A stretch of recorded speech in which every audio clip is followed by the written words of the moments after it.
What's up, everybody in the club? It's Zach here, and I'm joined along with the man, the myth, the legend himself, Derek Daniel. Derek. How you doing, buddy? I'm fantastic, sir. How are you doing? I am doing well. I'm excited for another exciting episode of Dragon Ball Z. Yes, sir. Keep that puppy going. Keep that puppy going. Now, I was literally just telling you this off air. We've had a short do really well this week. Mm-hmm. It got like 1,600 views, but right now we've got the TikTok version of it that's like popping off. We've almost got 6,000 views on that bad boy. Holy cow. Yeah. Crazy. Like, it's super, super dope. So I'm excited. Had a good stream Tuesday, and tomorrow is the love of my life's birthday. So everybody Happy early birthday. Yes. Happy early birthday to my love. Guys, I'm excited. It's going to be a good one. Steak Man. Yeah. Have you seen the short, Derek? You need to check it out. It's hilarious. It's about a dude that attacks people with steaks. No, I did see like I didn't watch it, but I did see the previews. Like, what is this? Like somebody dual wielding steaks? This is so random. Yep. It's great though. It's hilarious. So, well worth a watch. So, Derek. Yeah.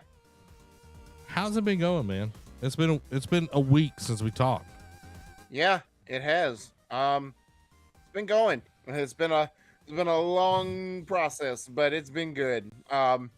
Started off today with I was at the desk for the good portion of my shift. And we have this, we have the coin machines that convert coins to cash. If you want to, do that. Of course, it takes a fee because you got to use the machine, but got to make money somehow. You know what I mean? Exactly. So earlier, apparently, there was this family that kept like clogging it and whatever. So they would have to come over and unclog it, fix it, and let it go.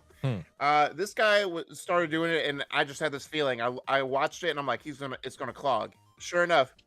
Tell me how this man had a jar this long, 3/4 full of coins, and they were all wet, and they were all like, I don't know if you can see like my fingers or whatever, they were all like covered in like some type of oil or grease, and I'm like, what is this? And like I would do like a fist, like he dumped a bunch of them in. I had to take it all out. It was just weird feeling, like it was slimy.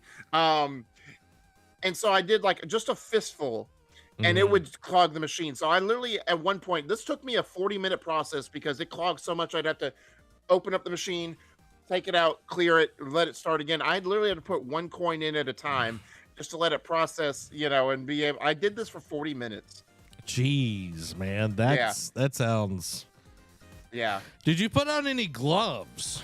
Like after? No, I should have, because yes, we all know coins can be dirty, but I was not expecting them to be wet. And like my hands are already covered, so I'm like, gloves are a moot point at this thing. Well, I'm just saying, like now on, Derek, did you wash your hands afterwards? I mean, yes, I did. Okay. This is a result, like literally, these were caked. Like I looked like a mechanic. That's disgusting. Okay. It is. You're disgusting. Just saying, you're disgusting, Derek. I'm part of the generation that ate dirt. Let's be fair. We've all done disgusting grody, things. 100%. How's your mom doing? She's good. I'm about to say she's recovering well. She's still at that stage where she's fine before her walk, but then when she goes for a walk, it tires her out. But I mean, that's to be expected. Yeah. Has she started her kickboxing class back up? No. Okay. I'm de-shining my nose. Okay. My nose is all like shiny, so de-shining myself on stream. But anyway, I'm glad she's doing better, man. I know. I'm glad she's doing better. But hopefully she'll get back to her kickboxing class. Yeah, eventually. She's got one thing at a time. She's got a belt to defend. You know what I mean? Yeah, she does. Cody says, man, I used to work for a credit union that had a coin star. It was awful. We found all kinds of stuff in the reject bin. A 22 caliber bullet, baby teeth, lawnmower keys. It was like a box of chocolates. Yeah, well, I don't know about that. That's a box of Nightmares. something. Box of nightmares. Yeah, Like who puts their lawnmower keys in there? You know what I mean? yeah, yeah. And It's like baby teeth like that. That's you got some explaining to do on that one. it's like okay, Uh, I can sort of understand it. You know what I mean? Because it's like Yeah, kids bring their parents their teeth or where they do the Yeah. tooth fairy thing. It's like I don't know. It's hopefully it wasn't a fresh baby tooth. You know what I mean? yeah. That'd be even weirder. Yeah. It's like, well, the tooth fairy ran out of money, so like this machine will give us money. Yeah. Teeth are money, man. And I'm sitting there the whole time. It's like, man, I've already done all this. And if I did all this and he got like $20, I would be upset. But he actually got $75 worth out of it. So I'm like, okay, it's at least worth the effort. But Yeah. then my department manager comes up to me and she's like, I'm not mad at you, but and because I didn't know we could turn them away if for that kind of reason.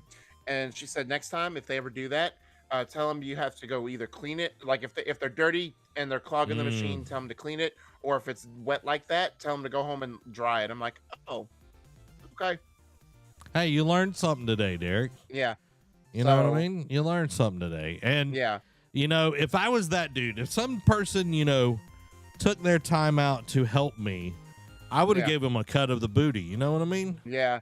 Well, I think he was also now. When I say this, I don't mean to like make this sound bad, but I think he was also homeless because he had a smell to him.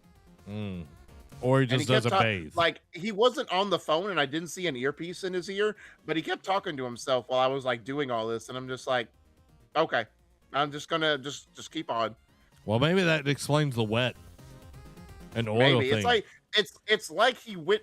It's like someone dumped a bunch of coins on his front yard or on a front yard, and he just went and like picked them all up like in the morning, like fresh dew and whatnot. Maybe it wasn't water, Derek. Maybe he to keep No, the no, don't keep you the put the coins shiny. He used urine to keep them shiny. I knew you were going there, and it was too late to stop you, and you wouldn't have stopped anyway. Oh, So no, it was wouldn't all have. right. Oh, that was worth it. That was worth it. Anyway. Anyway. On the positive note, it was what was it, Supermarket People Day or Employee Day or something like that. So they did a grill out for us. We had Okay. hamburgers and dogs. So I got a free lunch. You ate a dog today? I mean, I have to keep that dog in me. Jess said they came out of that fountain at the university. Oh gosh. I don't know if the fountain at the university or someone, using urine to clean the coins. Which one's worse? I don't know which one's Right. worse. Oh, what's up, everybody? What's up, Nate? Hope you're doing well. Guys, if you haven't already, smack that like button. Let the algorithm know that you're watching and you're enjoying it. And the more you chat, the more it will say, hey, this thing's hopping. Let's push it out more. So help us out that way. Let us know how your day was, what you eating tonight, what your plans are for the weekend. Tomorrow is Amy's birthday, so y'all hit that happy birthday, Red Hat gang up in the chat. Up in the chat. Up in there. Well, I'm glad that they celebrated you, Derek. Yeah. So You got a free hamburger, unlike when you came to Five Guys.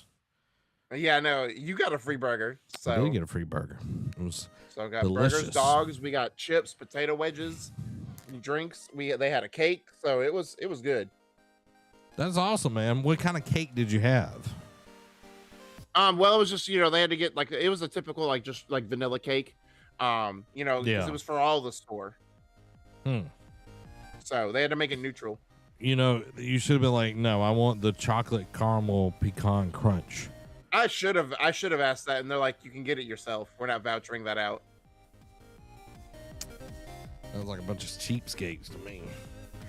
No, if you saw the bill for the voucher, like all they got and whatnot, no, it wasn't cheap. I can bet you right now the one here in good old Florida would have got that chocolate caramel crunch, pecan crunch cake. Just saying. We'll see. Just saying. Derek is moving to Florida. Can we confirm that? I don't know. Murdoch, where did this come from? No one brought that up. You just because I think it's become a weekly thing now for him. He's trying to manifest it. Hey, you know, sometimes you just gotta believe it. You gotta put it into existence. You know what I mean? No, Naruto, believe it. Believe it. Believe it. Guys, if you haven't already, hit that like button. Share this with somebody. Share it on the Facebook. Share it on the gram. Share it on the whatever. Yeah. Help us out. Because the more you On the share TikTok. on the TikTok, you can put it in your story.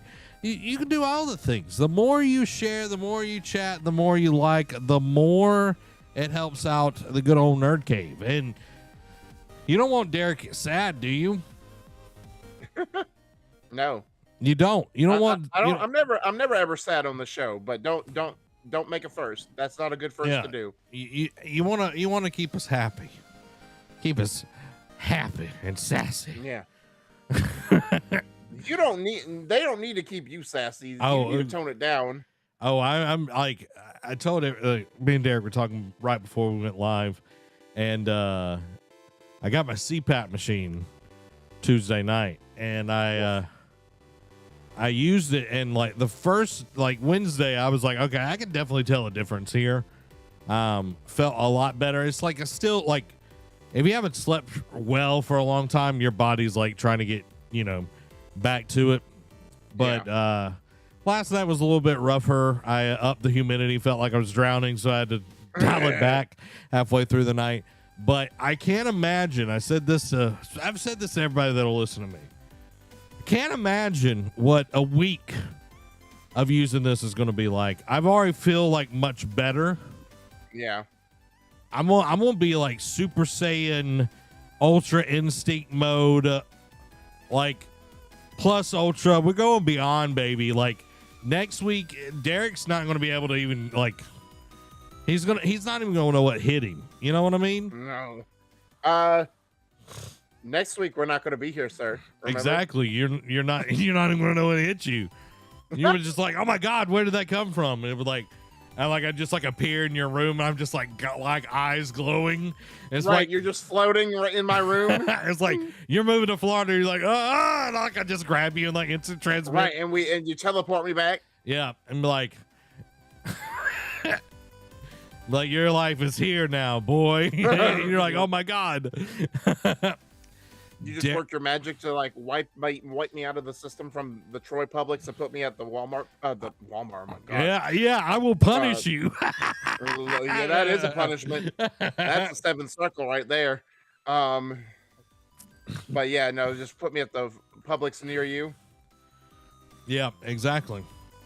Murdoch says, Derek, Florida is giving away a free gaming PC bundle to move to the Panhandle, sponsored by NerdCave Network. Oh wow. Okay, I'll say this for Derek. Derek would not move for a gaming PC. No, by no means. Derek cares nothing about PCs. I don't care for your drivers, your EXE docks, and your turbo taxes. Like, get out of here. Did you see the video of Greg? Yes, I did. Oh my gosh. And then like people like started like flagging his video as hate. I'm like, bro, he's trolling so hard, but it is still so like the reaction is even better. Well, it's like all the years of just him talking about it. Yeah. Guys, we're excited about tonight. You also could move to Illinois instead. That's a long way. Actually, I'm going to be in Chicago at the end of April. So I don't know how close that is to you, Joe, but Chicago is in Illinois, but yeah, I know it's in Chicago. Like Chicago's in Illinois. I don't know trying where. to return the favor when you were like, "Hey, Derek, did you know Chris Sabat voices All Might?" Guys, welcome to the stream. If you haven't already hit that like button, we're streaming tonight. We're gonna be talking about all the gaming news of the week. If you're new here, welcome. We are glad that you're here. He said it's also a redeemable cash value. I need a new computer, so if we're giving away computers, I need one.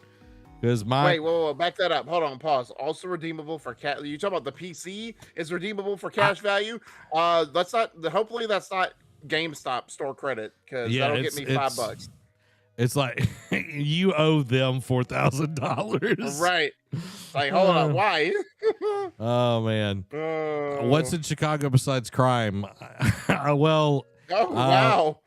I'm staying in like the like financial district, like the downtown part Yeah. of Chicago. It's a conference for work, and dude, I already told you where I'm staying. I'm not gonna say it on stream. Yeah. But like it's You know. like I was looking at a video of the place that I'm staying. Absolutely flipping insane, dude. Like there's a mall that's attached to it. Excuse me? Yeah, I was just like All right. yeah, I was blown away. Only from movers to the Panhandle. Well, I don't know who's like, you're saying that I'm sponsoring this. Zach ain't got that kind of money. I'll Unless Murdoch wants to float that cash since he's, running his mouth. Yeah. He's talking all big and bad.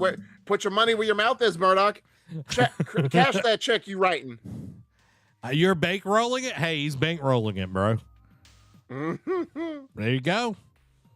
Come on down, man. No, let's see. I'm bankrolling it. Okay, cool. Let's actually where's Mr. Moneybags Brandon at? He's the one that throws around the money. Hey, well, Murdoch's stepping up to the plate, man. I wouldn't look at a gift horse in the mouth. So you know that saying, right? Yeah. You know why? Because of the Trojan horse? See, people want to say that. Yeah. And that could be it, but like the health of a horse is like really like determined like by like their oral cavity. Oh. Yeah. I didn't know that. Yeah. Huh. And now we know. And knowing's half the battle. Knowing is half the battle. Guys, we got G.I. Joe. There, yeah, that one too. As a horse slaughterer, you should know. Derek just kills him. He just kills him. Exactly. He don't care if they're healthy or not. Like he just ends them. You don't need you to be healthy for the kill.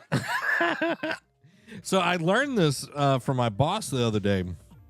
This is for people that want to eat healthy.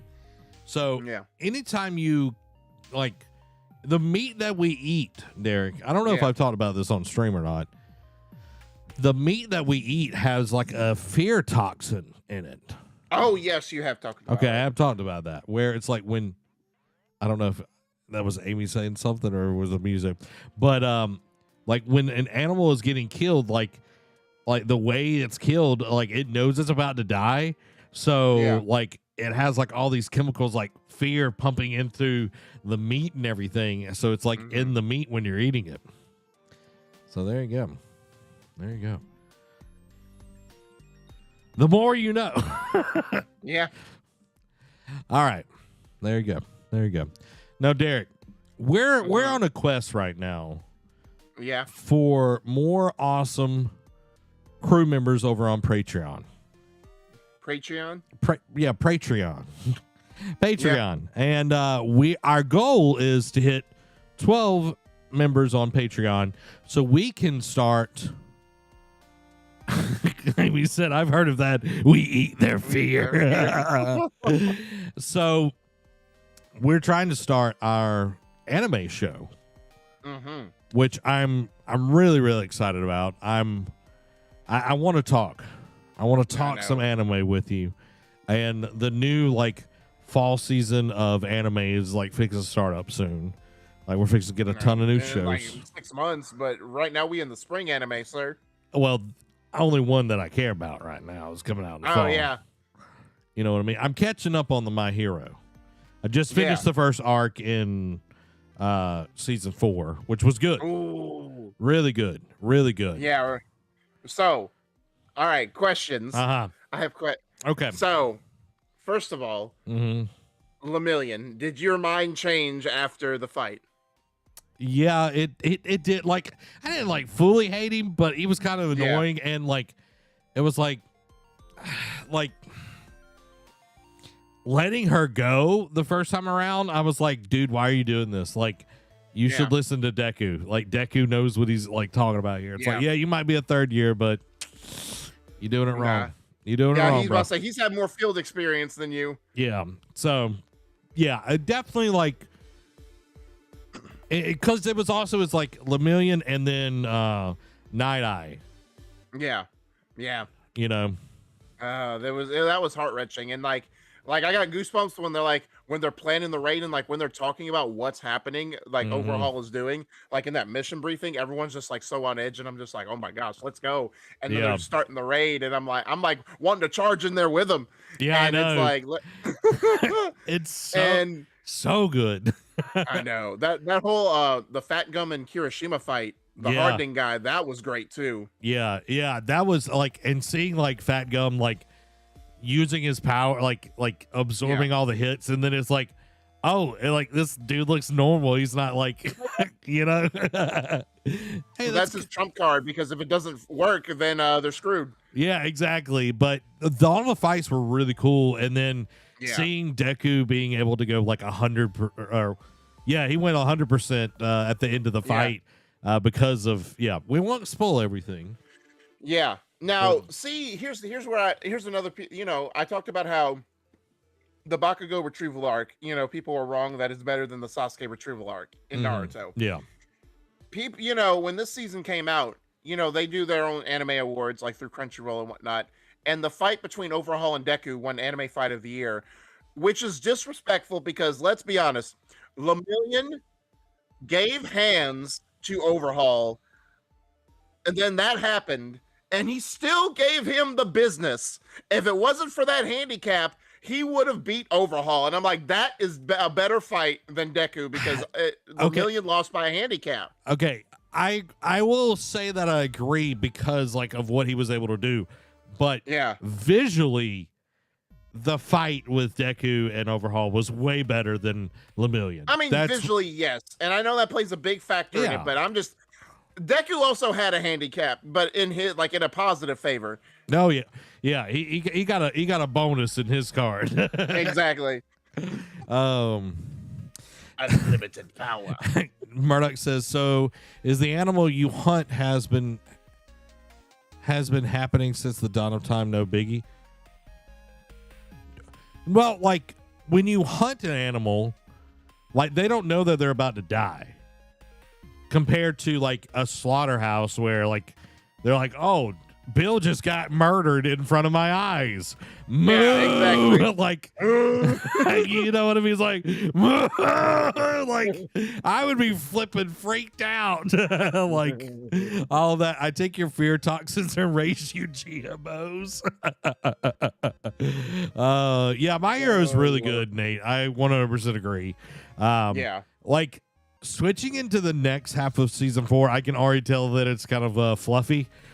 It is going to be big fluffy. So I get it, because you're coming down off that high that was the Overhaul arc. At the same time, it's like you got to keep that momentum going, bro. You gotta. I understand every once in a while we got to wade through that muck, but like, oof, that's some thick muck. Deku versus Overhaul was a dope fight. I agree 100%. Like, you hate autocorrect. I do too. Wrong. What do you mean wrong? Nerd, it was the fight of the year. Case file number 221, Kabukicho. Kabukicho. That's the one I talked about last week. That's an underrated hit where it's like Sherlock, Watson, and also I forgot to tell you this. The guy who voices Watson is also the voice of Tokoyami, the Shadow Bird guy in My Hero. Oh, I love Tokoyami. Yeah, he's real cool. Like, man, going back to season 3, because I forgot, like, when he went berserk, like, when you find out, like, the weakness of Shadow, it's like, when it's complete darkness, like, he just overtakes him, like, oh, he hulks out. Yeah. Okay. I'm glad. So, season 5, all right, so you got to wait through the muck. Season 5, I will give you this preview. It sets up some things, like, you got to, a catch-up arc in the beginning of season 5 with some people, and then the next season is like setting up, or the next arc is setting up season 6, and season 6 is about to be done with the dub, at least on Funimation. So I can't wait to binge it in the next couple weeks. Okay. So The delay's not bad, actually. We were just talking, and then I like wrapped back around to catch up with chat and everything. So yeah, like we're on ultra low latency with the stream, which helps. But when we're having like a conversation, like I want to chat and then wrap it around when I can. Wrong to hunted animals not knowing they're going to, not all the time. Okay, you're telling me the deer head that are on like people's walls, they're like, all right, Susan, I'm going out today. I know I'm going to die. You know what I mean? It's like, no, they're out there just like, grass. Nom, nom, nom. And then bang, it's like, crap, I'm dead. Nate says delay was bad for me a minute ago because somehow my video was a minute and 12 seconds behind the live stream. Yeah, every now and then it'll like pause or like get you behind. So I don't know. Just make sure it says live and the red is beside it. But guys, welcome to the stream. Hope you're doing well. Hit that like button so you don't miss out on anything. That was a little sneak preview of what a anime show would be like. If you want to see more of that, you want to get an in-depth, you want to get a list of, you need to be watching these right now. Or, hey, Derek, what are you watching right now? And then me and Derek talk about anime for like an hour and a half. Yeah, exactly. And, you know, we get this down to like 20 minutes because, you know, we got a real show to do. Yeah, like it's, I'm ready to go, like, go Plus beyond. Ultra. Go beyond. Plus Ultra, baby. So, I'm excited. Did you hear the government is calling for the development of AI to slow down? I wouldn't doubt it. Like, I understand. Like, AI is starting to get a little scary. You know what I mean? So, I think there definitely needs to be, like, some safeguards put into place. So, just one little extra. So, I have a friend at work, and he's awesome, dude. He's super friendly. He's like, talks to everybody. And like, I'll be in the studio working and he'll come in and he's like, hey man, and like starts talking to me or whatever. And we were talking about, like he crushed like he's a salesman. He like crushed like this one sales call. And he was like, man, I feel so good. I was like, man, you go Plus Ultra. He's like, I know Plus Ultra. He doesn't watch anime at all, so it's like now that's like the the catchphrase. He's that's like, great. Plus Ultra. Oh, brainwash another one. It's great. It is hilarious. Some kid's gonna hear him say that walking down the street, and he's like, "Oh, who's your favorite hero?" And he's like, "What do you mean?" He's like, "That's from My Hero Academia." He's like, "What is that?" And then he comes back to you the next day at work, and he's like, "Zach, what are you doing? What do you have me saying?" It's great. It's hilarious, dude. Because like every time he talks to me, like we were talking about the CPAP machine, I was like, "Yeah, next week I'm gonna be Plus Ultra." He's like, "I know, Plus Ultra, baby." Lord.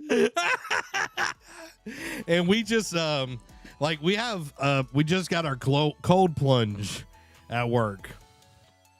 What's that?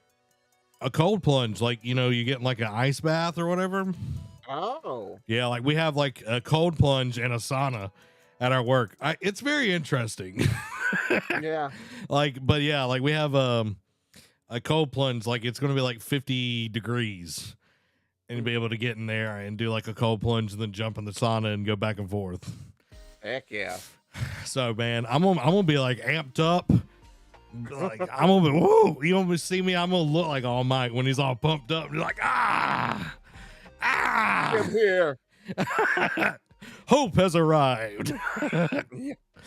Oh, guys, well, that is all the anime talk we're gonna do. It's cut off right now. You cut off.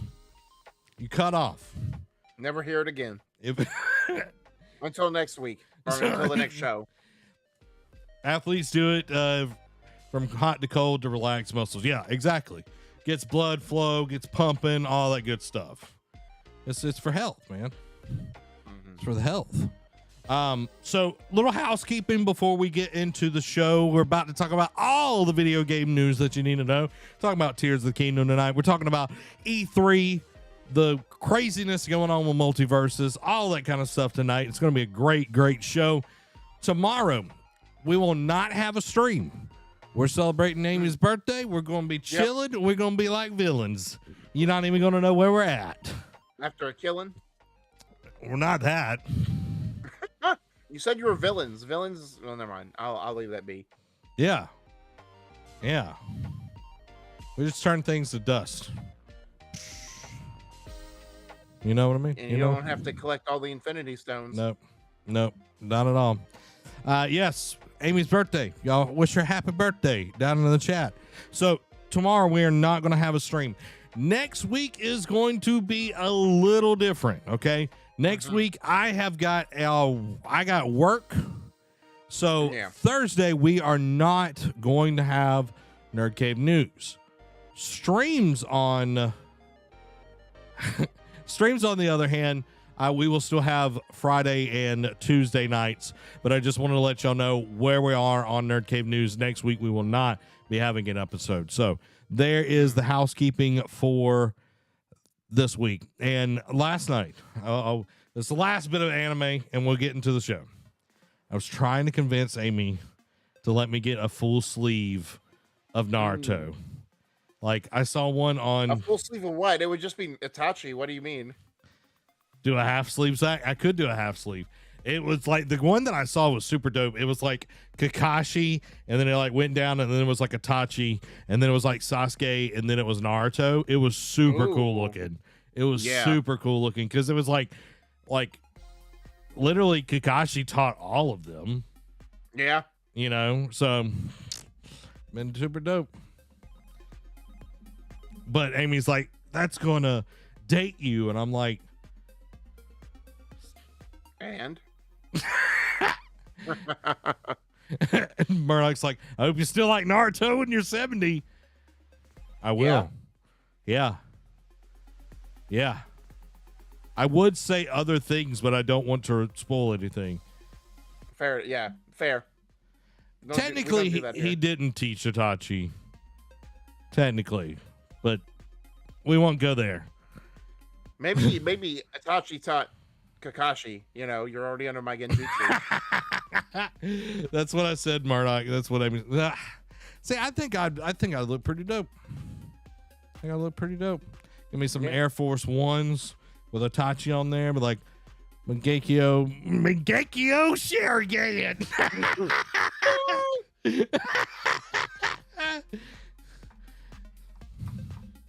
You know, just wake up to reality.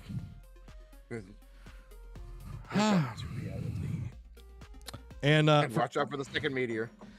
Anybody that is a music fan, y'all should check out the album. I wasn't going to go there, called Firestyle by Big Lug, but there's a new album out by T-Pain, and he does covers.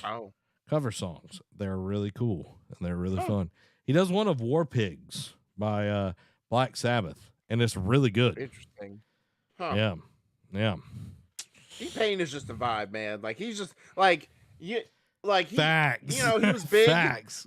But he just like is at a stage where he just like does something and people just flock to it. He's like, he was on, like, I saw him hop on. Well, I was searching YouTube because I watched Gordon Ramsay, and the algorithm goes to Bar Rescue. He was on Bar Rescue. Like, he's like good friends with John Taffer. And I'm like, bro, this man is just chilling. Like, he's living his best life. Yeah, 100%. And he streams on Twitch and everything.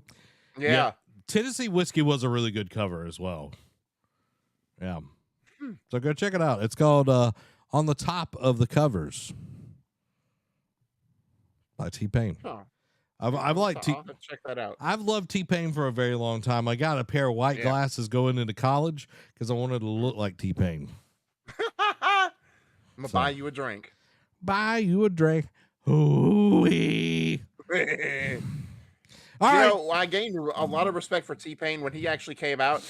You know, because his shtick when he first came out was auto-tune. Mm-hmm. And everyone's like, oh, you can't sing without auto-tune. And then he's like, all right, bet. Took it off and then sung. And he was like Like almost, Perfect.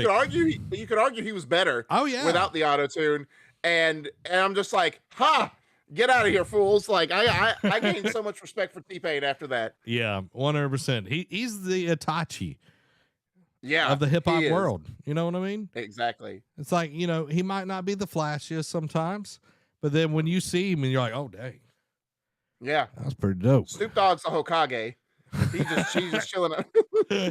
And then you get the that one fight where he's looking, he's like, yeah, you're not seeing my camera. Watch the stream. I'm gonna do it. Yeah, I'm watching the stream. Where he's like that. See it when it comes on there. You see what I did with my fingers? Yeah. You know what I'm talking about? Oh, yeah. That's good. All right, enough anime, Derek. Stop giving this stuff away for free. We got a show to do. Guys, how this works is we're going to reintroduce the show. We're going to be talking about all the video game news that you need to know. Be a part of it. Talk to us live. If we get something wrong, let us know. Don't be a jerk. We know who you are. We'll see you in the chat. Yep. And Murdoch, go get that ban hammer. Murdoch will ban you. He'll be like, flying Rasengan. He's like, what? Yeah.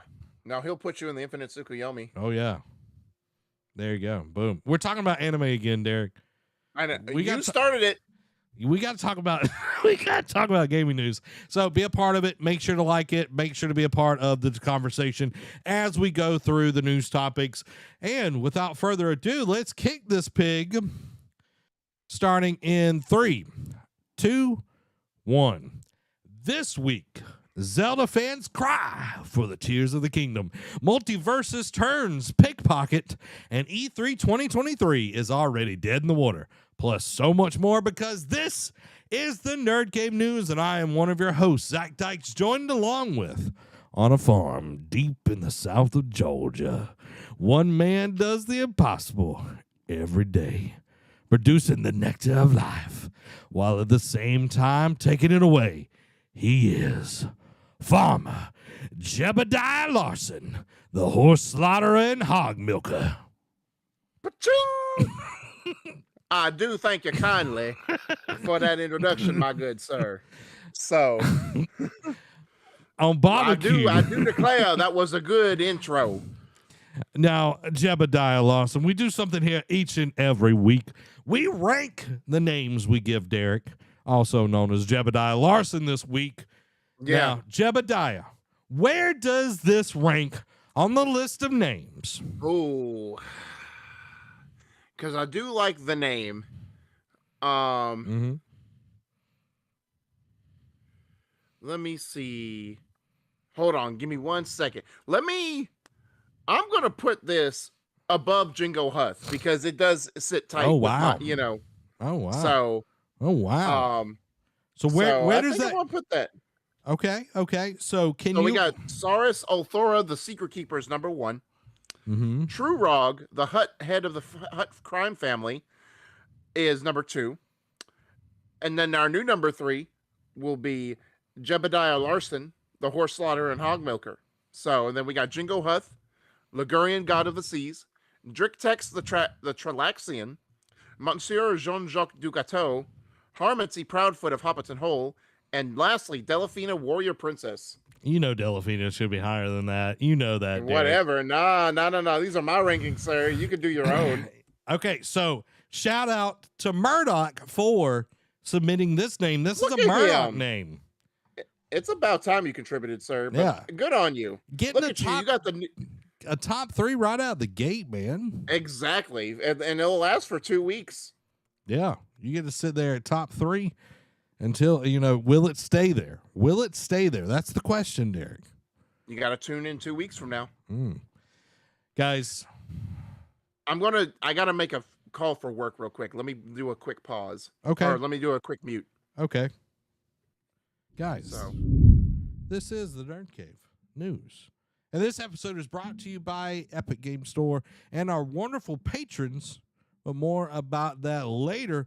I'm so excited to get into the news this week. We've got an awesome, awesome set of things, and I cannot wait to Warning, replays cannot be saved while recording is paused. Okay, cool. I'm pausing the recording right now while we wait on Derek.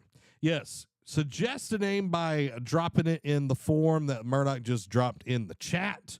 You can, who knows? And, keep it family friendly. Keep it family friendly, but make it interesting. Yeah, you got some competition. You know what I mean? Murdoch just rocking it up there to top three, but, who's going to be the top at the end of the year? Who's going to have the most in the top 10?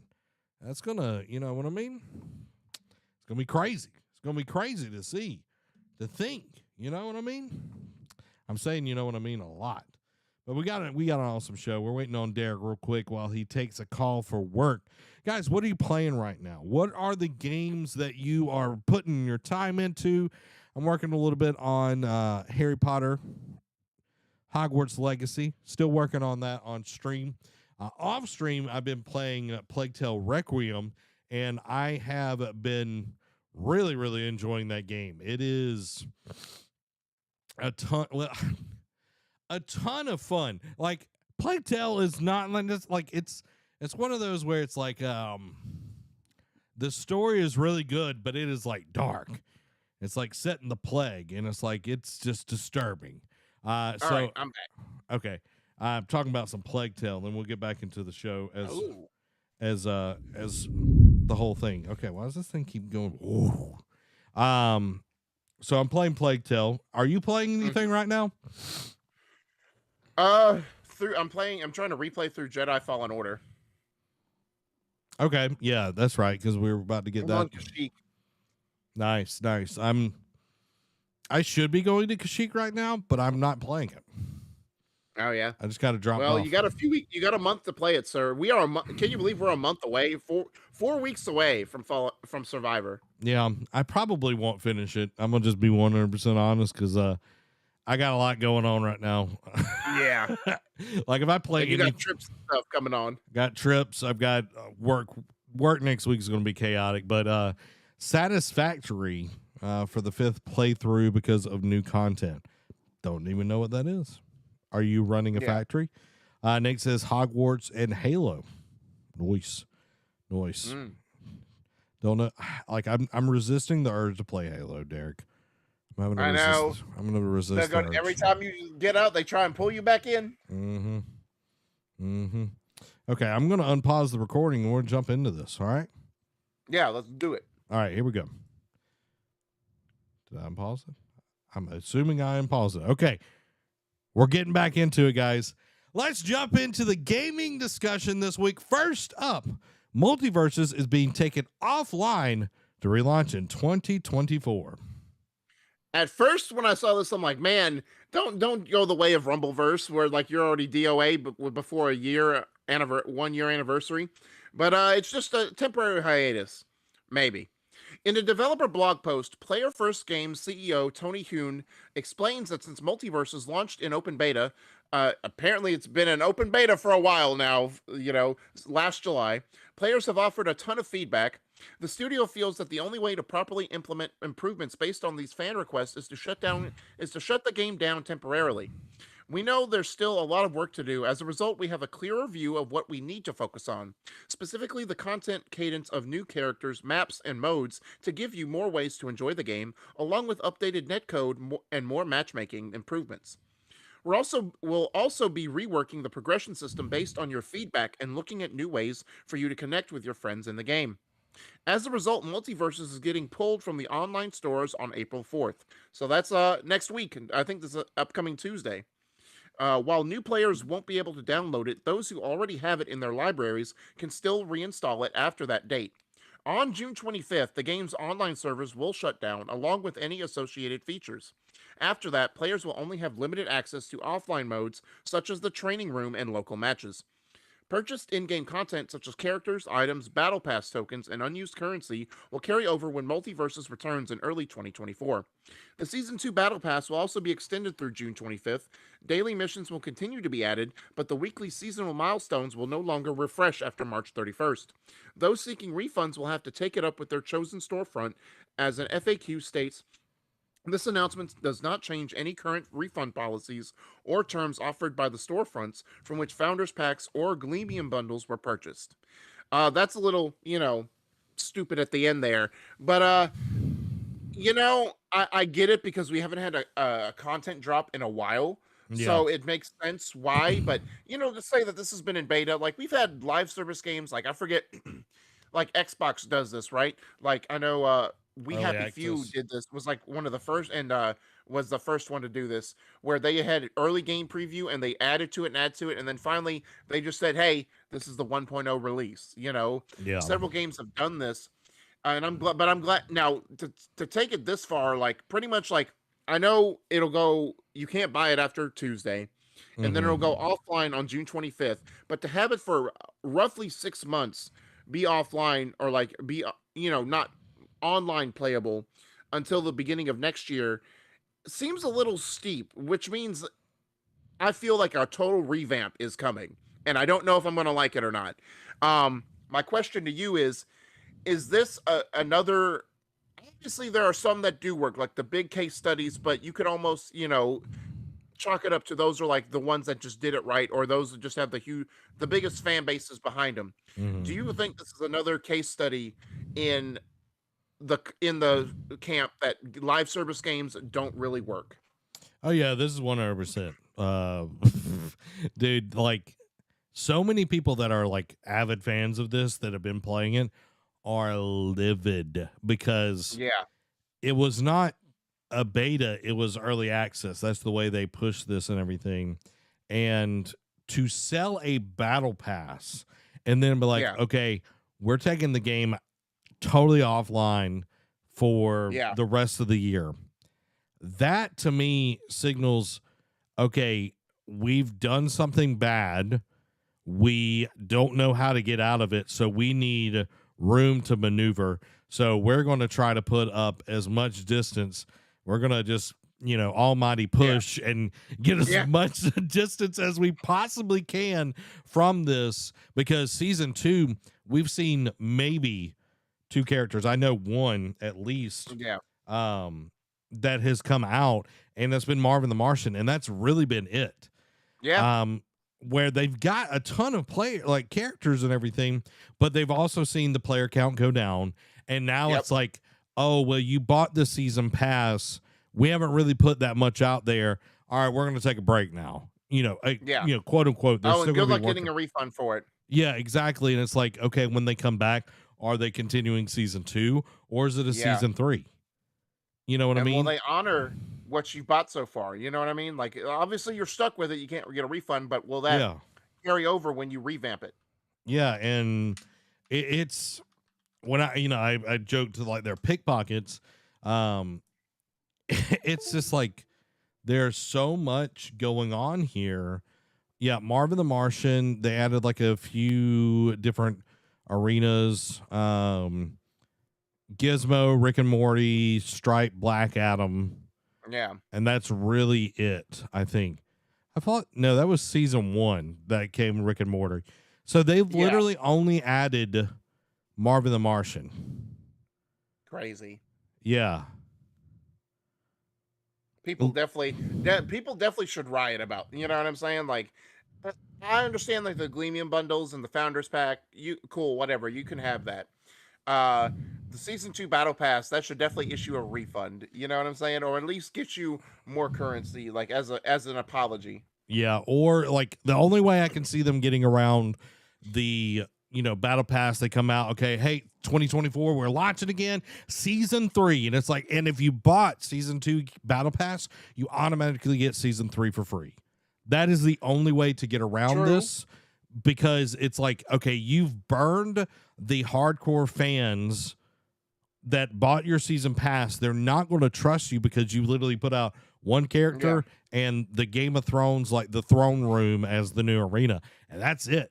So, okay, that would be the only way. If they don't do that, this game is dead in the water. Well, and to piggyback off your idea there, it's like, all right, we all know if they continue with this live service model, they're going to drag it out. They're not going to have season 3 to go. But what you should do, is when you relaunch in 2024, be like, hey, we know we only gave you one character, one stage, so we're going to do all this content drop that we should have done between with the time we ended it and the time we're coming back.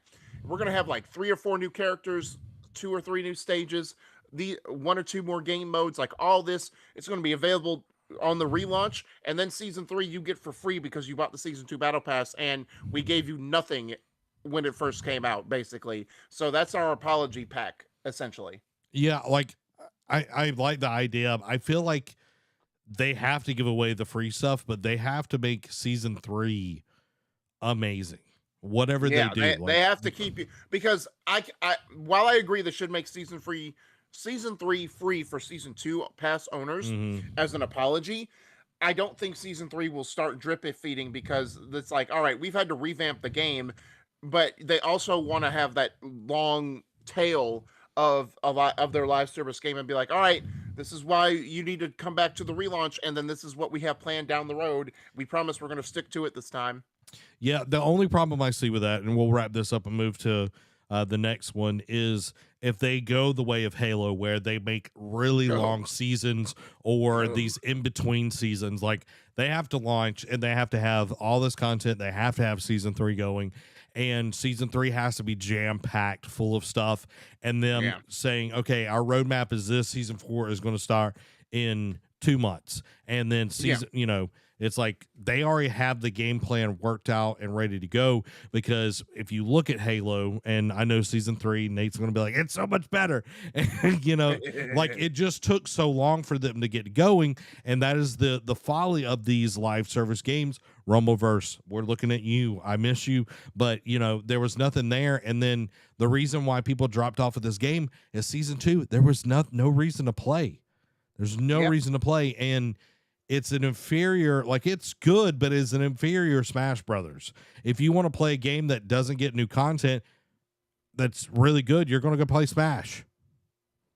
Yeah. Why waste your time 100%.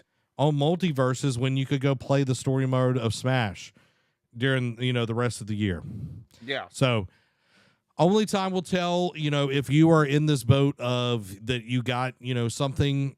If you bought a season 2 battle pass, I'm sorry. Hopefully, Warner Brothers, if you're listening, this is the way you should, take it and move forward. And hopefully we'll see it actually get better. But Derek, we got a little story. It's something we need to just kind of pass over. You know what I mean? Yeah, I'm about to say, just mention it and move on. Mention it and move on. While we talk about this, we're actually going to show some gameplay of this and everything. But the Legend of Zelda Tears of the Kingdom gameplay trailer shows off 4 of Link's new abilities. So development on the Legend of Zelda Tears of the Kingdom is now complete. And that's official. Of course, Aonuma said it himself during the stream the other day. He then jumped directly into the game, showing off more than 10 minutes of new gameplay. Aonuma begins this demonstration by showing how Link can get up to the Sky Islands floating above Hyrule. He uses the recall power, which rewinds an object's movement to reverse a fallen rock's descent. He's able to reach one of the floating Sky Islands using this new power. After fighting an enemy up here, we learn about that weapon durability, a hotly debated feature of The Legend of Zelda Breath of the Wild, is back. But now you can use Link's new fuse ability to create brand new weapons. Aonuma showed us how to fuse a branch with a boulder to create a giant hammer, promising that you can do all sorts of things with this new ability. You can even fuse 2 weapons together and fuse ingredients to arrows to create variations such as homing arrows and more. Aonuma's discussion about fuse transitioned nicely into one of the new features in Tears of the Kingdom, vehicle creation, or something that appears to be called Ultra Hand. While creative players created all kinds of vehicles in Breath of the Wild, it seems Tears of the Kingdom's Ultra Hand will help us all create new ways to get around Hyrule's plains, rivers, and more. In this instance, Aonuma creates a boat to cross a body of water. Another new ability is Ascend. Basically, if there's a ceiling above Link, he can teleport through it to reach whatever lies on top. This can be used to instantly climb through mountains where there are caves, out of enclosures, and more. So, dude, I was wondering what would separate Tears of the Kingdom from Breath of the Wild. And, seeing the addition of like the recall and it's like, okay, that's going to be, new traversal in this, but the fuse, I was not really expecting them to Me do either. that. And we're showing a little bit of that gameplay right now, and like Yeah. being able to there are so many times where you're like holding on to these ingredients that do Yeah. nothing Exactly. unless you Like cook any them. RPG, like Skyrim, Witcher, you name it. Big RPG, you're gonna have more items than you can know what to do with it, but toward the end of the game. Yeah, and being able to use those instead of like, oh, well, I got to wait till I cook to be able to make something out of that. Being able Yeah. to do that like right away is going to be such a huge Yeah. gameplay change. It's like the ability to just like, oh, well, I want to, freeze these enemies, so I'm going to put this, that. Like the creativity in Breath of the Wild was amazing. And like we're seeing, like if you put one of the eyeballs on here, it creates a homing arrow. That is super dope. Like I would never have thought of that, but it just like makes it where it's like these pieces, these bibs and bobs, it's like you could just like easily hit things easier.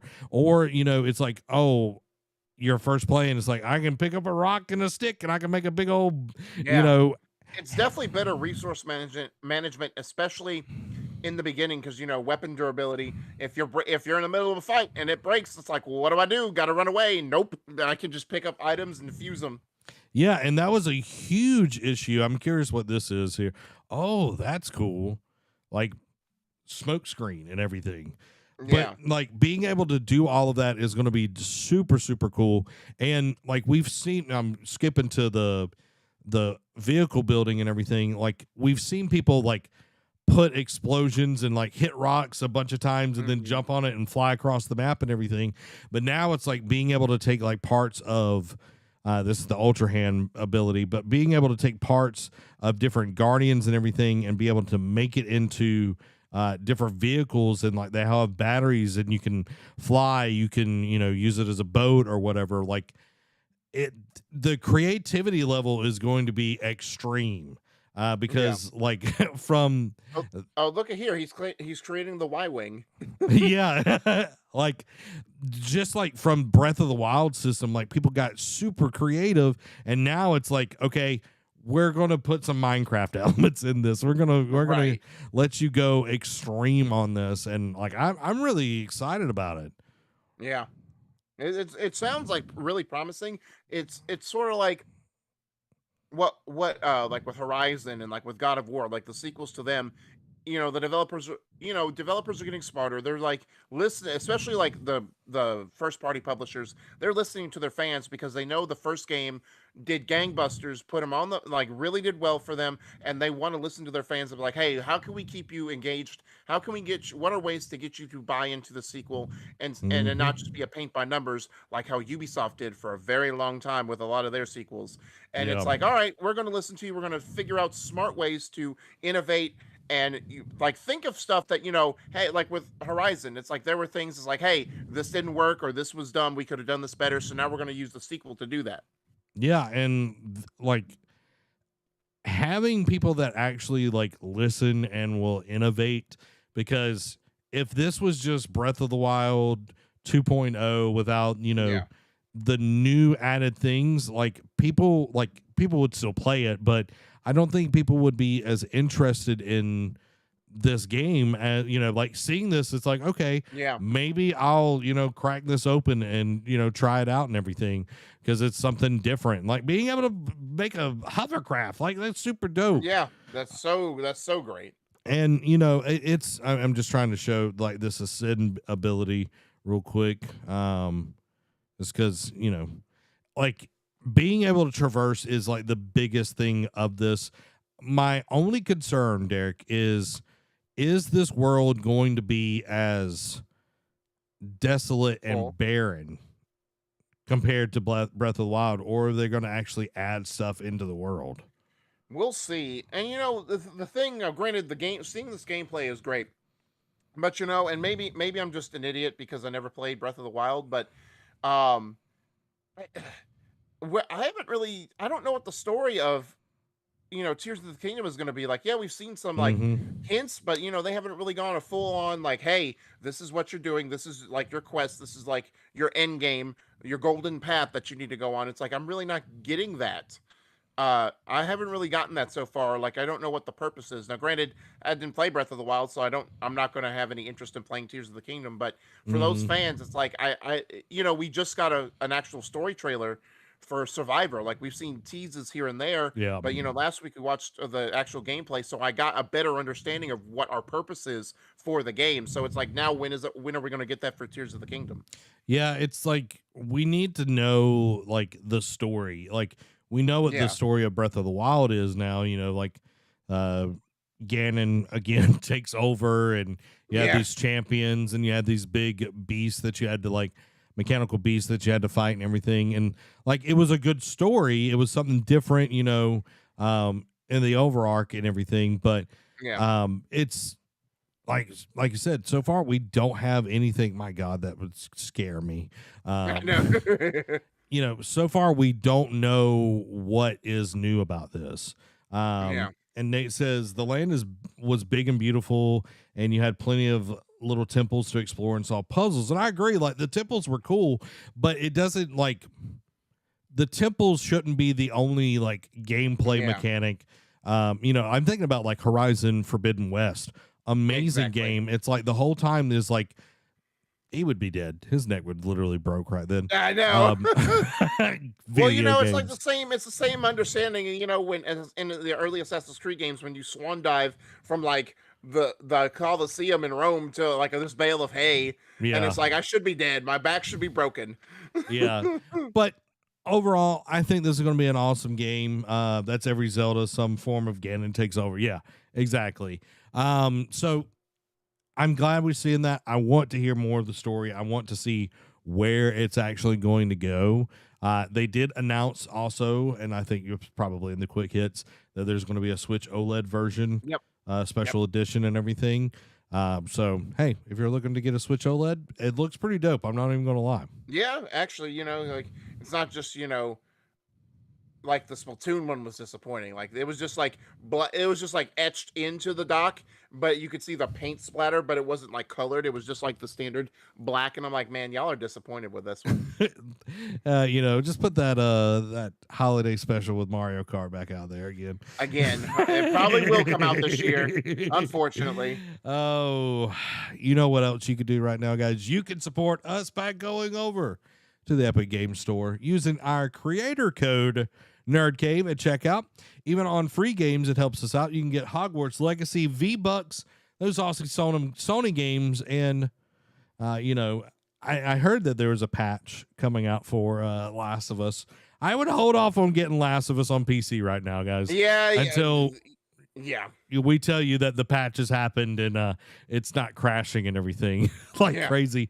But if if you really want to play Last of Us, you can get a PlayStation. Still better than some certain gone from us days. You know what I'm saying? True. Very true. Very true. So, guys, go over to the Epic Game Store. Use our creator code NerdCave. That's really hard to say. Try that out, Derek. Try saying that line. What was it? Creator code NerdCave. Try just saying. Yeah, creator code NerdCave. Man, why can you do that? I don't know. I don't know. Like it just like my mind's like, Tongue twister. You can use it and you could be epic. I have a Switch and I don't want to spend the money just to get an OLED screen. True, but they are beautiful. They are beautiful. Yeah. Big and beautiful. You know what I mean? Build it beautiful. Yeah, use NerdCave. Code NerdCave at checkout. Yeah. Do it. But yes, and also, guys, if you're looking to get Horizon not Zero Dawn, Forbidden West, you can get it right now on sale.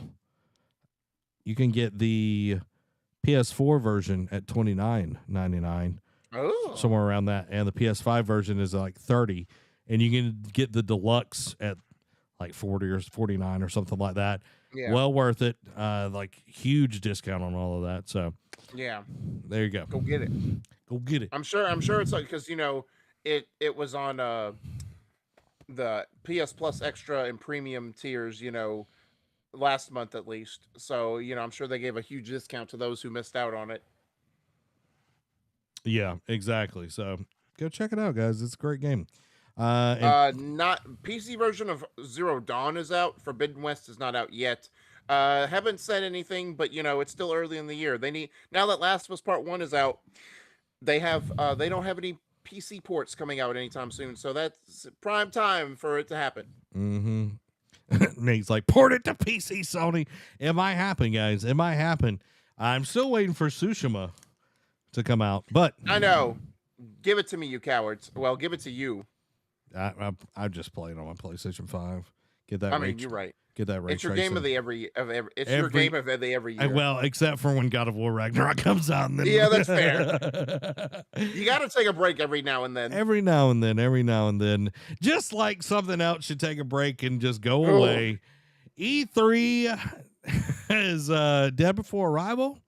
Ubisoft pulls out of E3 2023 to host a separate live event. So E3 2023 has taken another hit as Ubisoft has confirmed it will not have a presence at the show. In a statement to Video Games Chronicle, the publisher reveals that it will instead hold its own live presentation on June 12th in Los Angeles. The publisher statement to VGC reads, "While we initially intended to have an official E3 presence, we've made the subsequent decision to move in a different direction, and we'll be holding a Ubisoft Forward live event on June 12th in Los Angeles. We look forward to sharing more details with our players very soon." Ubisoft CEO Yves Guillemot stated in February that the company would commit to attending if E3 happens. If that's the case, this news certainly doesn't bode well for the fate of what's supposed to be E3's big return. As for what Ubisoft could show at its event, Assassin's Creed Mirage, The Crew Motorfest, and maybe Skull and Bones are slated to release this year. Other announced projects include the Long Quiet, Splinter Cell, and Prince of Persia remakes, a multitude of new Assassin's Creed games, Avatar Frontiers of Pandora, and a rumored follow-up to Immortals Phoenix Rising may also make an appearance. So let's go through the whole thing and then we can give our overall thoughts. Okay. Tencent and Sega will reportedly also be skipping E3. Now, IGN reports that Sega and Tencent will also be skipping E3 as it is starting to look like it won't be happening this year after all. To make matters look even more dire for E3, IGN also spoke to numerous people working across PR and publishing who'd usually have knowledge of this event and if their company would be attending. Many still don't know if they will attend or even if the show will happen at all. One person even described the situation as saying there's no possible way the show can happen. And there's a little sidebar I threw in there as a little jabby jab. Jeff Keighley over there smelling blood in the water. And he's like, hey, guys, remember me? Summer Game Fest happening June 8th. And will be a full 4 days before E3 happens. And, to be cutthroat, yesterday, Ubisoft, after Summer Game Fest, said that Ubisoft's like, hey, we're going to be at Summer Game Fest, or at least a part of it. They left E3 standing at the altar to go to Summer Game Fest. Well, I don't take up for Ubisoft that often because they're crap. But it's like, why would you go with the lesser? You know what I mean? You mean the lesser, like Summer Game Fest? No, I'm saying, why would you go with E3? It is clearly the lesser at this point. Yeah, and for sure. It's sad.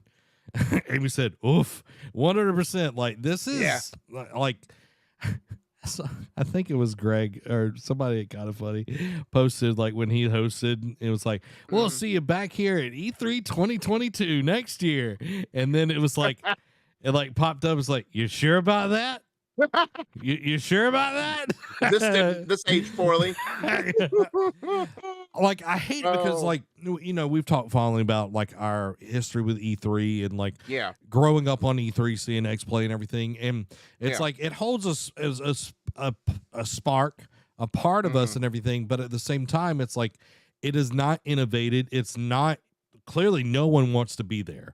Microsoft, Sony, Nintendo, Ubisoft, EA, Tencent, Sega, like the only one who hasn't said anything yet is EA, I think. I think they're going to do something on their own.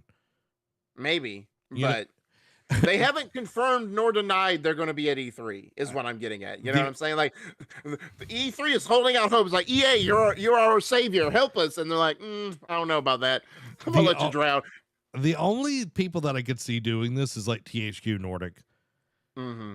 You know what I mean? Like, and they, or Embracer Group. Yeah, like Devolver Digital would not do this because and Devolver Digital also pulled out. They said, we're not going to be in the E3 parking lot. At the E3 parking lot. Yeah. Oh man.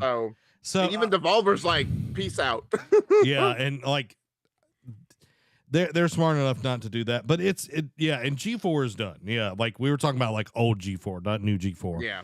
But for this to be happening and everything, it's like, okay, the writing is on the wall. I feel bad for the people that invested in the property or whatever and are trying to make this happen. But at this point, it should already be solidified. These are the dates. These are the people that are coming. We've already got contracts signed for people coming in and everything. And it's April, and there's nobody is saying a word. That is bad. Because tickets haven't gone online yet, but they should be going online by April. Yeah. So do not buy a ticket to E3, guys. No. Do not buy a ticket. If I don't know, is Summer Games Fest. I think that's just all digital. I don't think it's like an online thing. They let their other people host digital events, so they're just doing one big digital thing. So yeah. So don't buy a ticket to E3. I did want to quickly jump into Ubisoft, what they're going to be doing and everything. Yeah. Do you think Skull and Bones is going to show up at this thing? All right. I would say, for me, Dare, if I was in Yves Guillemot's place, I would say, don't show anything until we're ready. And by that, I mean a date that is set in stone, that we won't move, that we know we can hit, bar none, regardless if this game is playable or not. We don't need to show anything. However, Ubisoft, who is one of the biggest if not the biggest third party, or at least like in terms of like number of studios under their umbrella, they have so many investors. They already have so many things in the works. They probably don't want to be known as just the Assassin's Creed studio at this point. So because of how many games they have in the works. Yeah. So I feel like they will show something of Skull and Bones, but I don't think it needs it. Yeah, I agree. Like, they shouldn't. Murdoch's like, yes, we will get a new trailer. Like, for me, this is what I would do if I was them. 100% agree. I would not show anything until I knew. I wouldn't show anything until the game went gold. Probably. You know what? That's a good point. Like, I would not show anything, give any promises of anything until the game went gold because of all the crap that's went on. Keep it secret, keep it safe. Yes, exactly. The way I would play this is like, show Mirage, I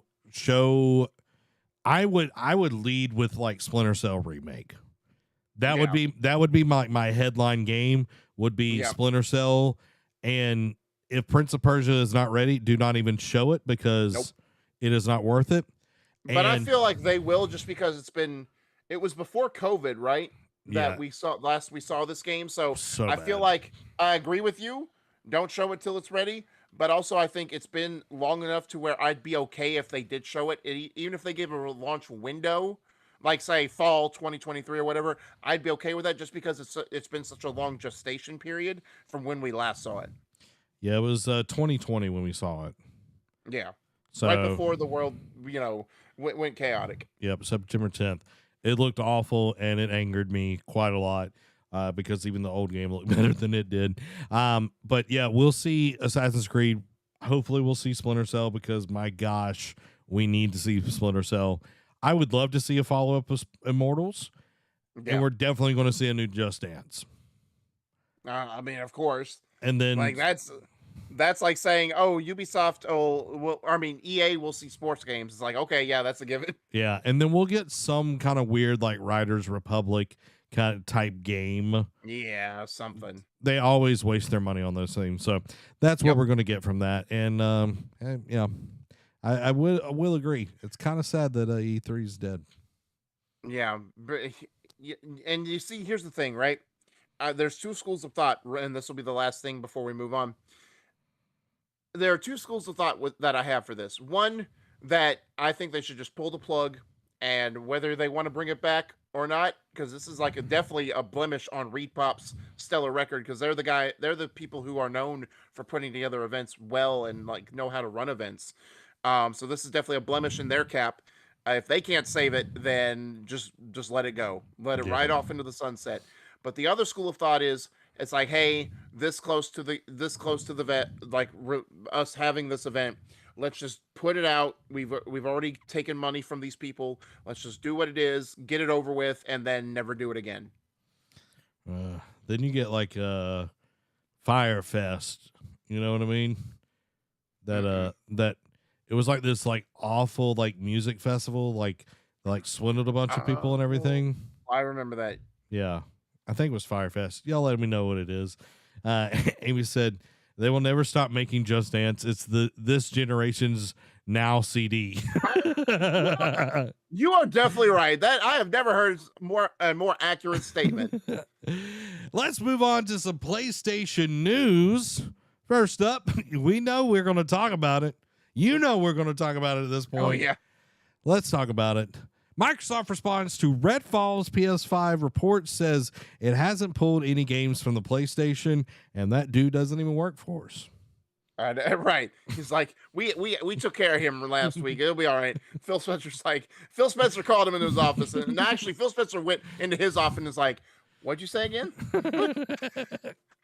A Microsoft spokesperson has told Eurogamer from the Xbox format holder that the Xbox format holder has not pulled any games from the PlayStation, following reports earlier this week that Redfall was originally planned for the PS5 prior to Microsoft's acquisition of ZeniMax Media. We haven't pulled any games from PlayStation. In fact, we've expanded our footprint of games that we've shipped on Sony's PlayStation since our acquisition of ZeniMax. And the first two games we shipped after closing were PlayStation 5 exclusives. We did the same thing since our closing of Minecraft as we extended the reach of that franchise. All the games that were available on PlayStation when we acquired ZeniMax in March 2021 are still available on PlayStation, and we have continued to do content updates on PlayStation and PC. We have always said that future decisions on whether to distribute ZeniMax games for other consoles will be made on a case-by-case basis. And that is true. ESO, still multi-plat. Obviously, yes, Deathloop and Ghostwire Tokyo were PS5 exclusives. Now one's on Xbox, the other one's coming next month to Xbox. So it'll be multi-plat, essentially. And I get that. However, you can't sit there and tell me that there was, if this was like a QA tester or someone lower on the totem pole came out and said that, you could just write that up as like they misheard, were mistold, whatever. When you have the director or the president of the studio coming out, the head of the studio, exactly, yeah, and saying, "Oh yeah, this was definitely a thing," and it's like now you're trying to backtrack. And I said this last week. I knew they were going to backtrack because they don't want this to get out to Sony and give them more fuel to the freaking fire. And it's like, oh, we never took any games. It's like, are you sure about that? Like, really? You have your head talking about this? I'm pretty sure he is in the know of what goes on at his studio, or at least he should. Yeah, 100%. And like, we're at a point where it seems like this acquisition is going to go through and everything. And yes, it does put kind of a stumbling block in the way of Microsoft and everything. And now that like they're pulling it back, but yeah, like the guy that said this would know because he's the head of the flipping studio. So it's like, okay, yes, there are games that you have put on other things, but we can clearly see that you've moved games away from other consoles as well. And it's their prerogative. You know what I mean? They bought them. They can do whatever they want. But it's like, don't lie to me. Don't lie to me. Just it's okay. Yeah, don't whiz on me and tell me it's raining. Yeah, 100%. You almost said Tokyo Ghoul, by the way. Like I know I did. I caught that. I was like, you almost said Tokyo Ghoul. Marley said, "Did y'all review Ghostwire Tokyo?" No, we didn't. I haven't even played it. Have you played it? Me either. Like it. Okay, I do want to play it at some point, but when it first came out to PlayStation, like while it was an exclusive, at the time. We both were like, this looks okay. Yeah. Enemy variation looks stagnant. Like it looks like it's just a weird thing. It just wasn't for us. Yeah, 100%. And from the people that I trust on like gaming reviews, they didn't say it was like fun for like the first hour or so, and then it got real boring after that. Yeah. But you know what's not boring, Derek? Little thing called Your game of the Ghost. every year? Yeah. My best friend, the Ghost of Tsushima. Yeah. The director for the movie is talking about what he's bringing from John Wick to the game adaptation. So during a Q&A after a special IGN screening of John Wick Chapter 4, Stalheski was asked about how he learned from his work on the John Wick series, or what he learned from the John Wick series that he'll bring to Ghost. His answer: it's all about technological achievements and those bold colors. Quote, with every John Wick, we try to build the world a little bit bigger with the characters and set pieces and lighting. Just what we've learned over the past couple of years with DI, Digital Intermediate, the coloring at the end of production, and what you can do with new technology and with new Alexa cameras, that's kind of allowed us, hopefully, to take cinematography to the level that Ghost deserves. He used examples from John Wick Chapter 4 in particular, talking about combining digital world building with real locations to get the kind of color palettes that pop. You can see the purples and pinks, and we can push the color and highlights about as far as you can push in Chapter 4. So it was a big technological achievement to get the colors that we did in this and get them to really stick, especially in the theaters you're seeing them in. Sucker Punch included a Kurosawa mode in Ghost of Tsushima, paying homage to the Akira Kurosawa classics that inspired it by giving the players an option to play the game in a grainy black and white filter. So are there any discussions about including a version of a Kurosawa mode in the Ghost of Tsushima movie? Stalheski teased, it's definitely a conversation. Okay, I'm about to get some nerdiness up in here. Because all right, let's go. Not only am I a video game connoisseur, you know what I mean? You're a tech-savvy entrepreneur. A tech-savvy entrepreneur. I'm an omelet person. Nailed it. But Nailed it. Like my full-time job is cinematography. Them talking about the new Alexa cameras, dude, these things are mind-blowing. Yeah. Okay. Mind-blowing, where they're able to take, like, if I turned off all the lights in here, all right, and filmed with one of those cameras, the dynamic range being at you get dynamic range, right? Yeah. Okay. Yeah. You can literally expose it like it was lit the right way. What? Yes. That's how insane good the sensor is on the new Alexa Super 35. I think that's what S35. It's wow. It's amazing. And the color depth, all of these things are so amazing on this camera. And hearing them talk about that, it's like with Ghost, the thing that strikes is the environment is so beautiful and colorful. Yeah, it's like, yeah, you get the forest and all of that, but it's like when you go to that first time where it's that yellow field going into your first like city or whatever, like your first thing early on in the game, or those white flowers like the very first. Yeah, it's like that color pop is like that style choice that really sets you in that world, and it's like you need that to be able to make it feel like the game. And it's like, it's not like Sin City where it's like, okay, red popped or whatever, everything else was like black and white. It's like you need it to feel where it's like, okay, yes, it's hyper realized, but it doesn't feel fake at the same time. Right. And that's the thing that Ghost of Tsushima did so well. So I'm excited, like hearing him talk about that. I was just like, okay, like when you said Alexa, I'm like, Yep, you already knew. You're like, you speaking my language. I'm just over here just like eating it up. You're like a giddy schoolgirl. I am.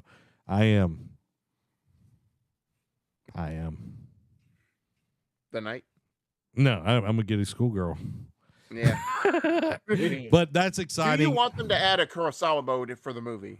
Like, I think it would be interesting as like, okay, they do the first push of the movie, it's normal and everything, and it does really well. And then like how they like re-release like Infinity War and all of that, Yeah. they do the Kurosawa mode, the Kurosawa version of it. Fair enough. That or way, like how Zack Snyder's Justice League did, where they did the color, then the black and white. yeah.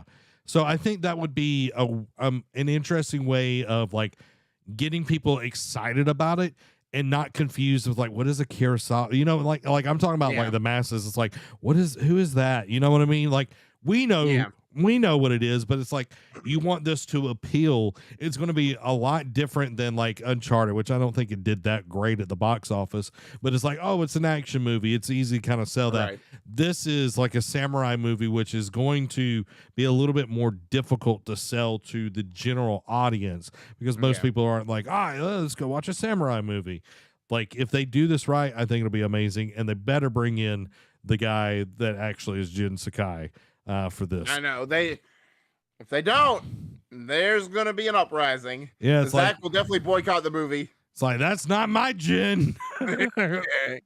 That's not my Jin. But you know what, guys? We've got more for you. We got the PlayStation Quickies. Starting off, PS Plus premium game Siphon Filter Dark Mirror out now for the PS4 and PS5 and can be purchased separately. NPD for the PS5 was February's PS5 was February's best-selling hardware in units and dollars. Also following that, PS5 broke an 18-year-old PS2 US record for most consoles sold in February in PlayStation's history. PSVR 2 reportedly sells less than 300,000, and a price cut may be needed to avoid a complete disaster. PS5 DualSense Edge gets iOS support through new update. Bungie confirms Lance Reddick will be featured in new Destiny content. Sea Smash VRS launches on PSVR 2 June 23rd with a demo now available now. Sony has been accused of blatant anti-competitive conduct in Japan by U.S. members of Congress. Silent Hill 2 Remake is a, quote, poisoned chalice, says Silent Hill Shattered Memories writer. Bloober Team denies that Silent Hill 2 Remake is ready for release. It looks like Gran Turismo 7 is getting 120 Hz and VRR support in its next update. Forspoken DLC In Tanta We Trust is releasing on May 26th. Final Fantasy XVI on PS5 will feature 2 performance modes. The Last of Us Part 1 on PC issues prompt response from Naughty Dog. We've heard your concerns. And following that, Naughty Dog plans to continue developing games for both PC and PS5. And lastly, God of War Ragnarok voice actor reportedly claims this, quote, isn't the last you've seen of Tyr. Dun dun dun. Well, did we even see Tyr? Dun dun dun dun dun. You'll have to find out in our review. You will. And you can go check that over on patreon.com/nerdcave. We'll get into that here in just a second. I want to talk about a few things, Derek. I made a prediction at the end of the year. I made a few predictions. One was that Skull and Bones would be delayed once again. Kind of a softball, you know what I mean? Kind of a softball prediction.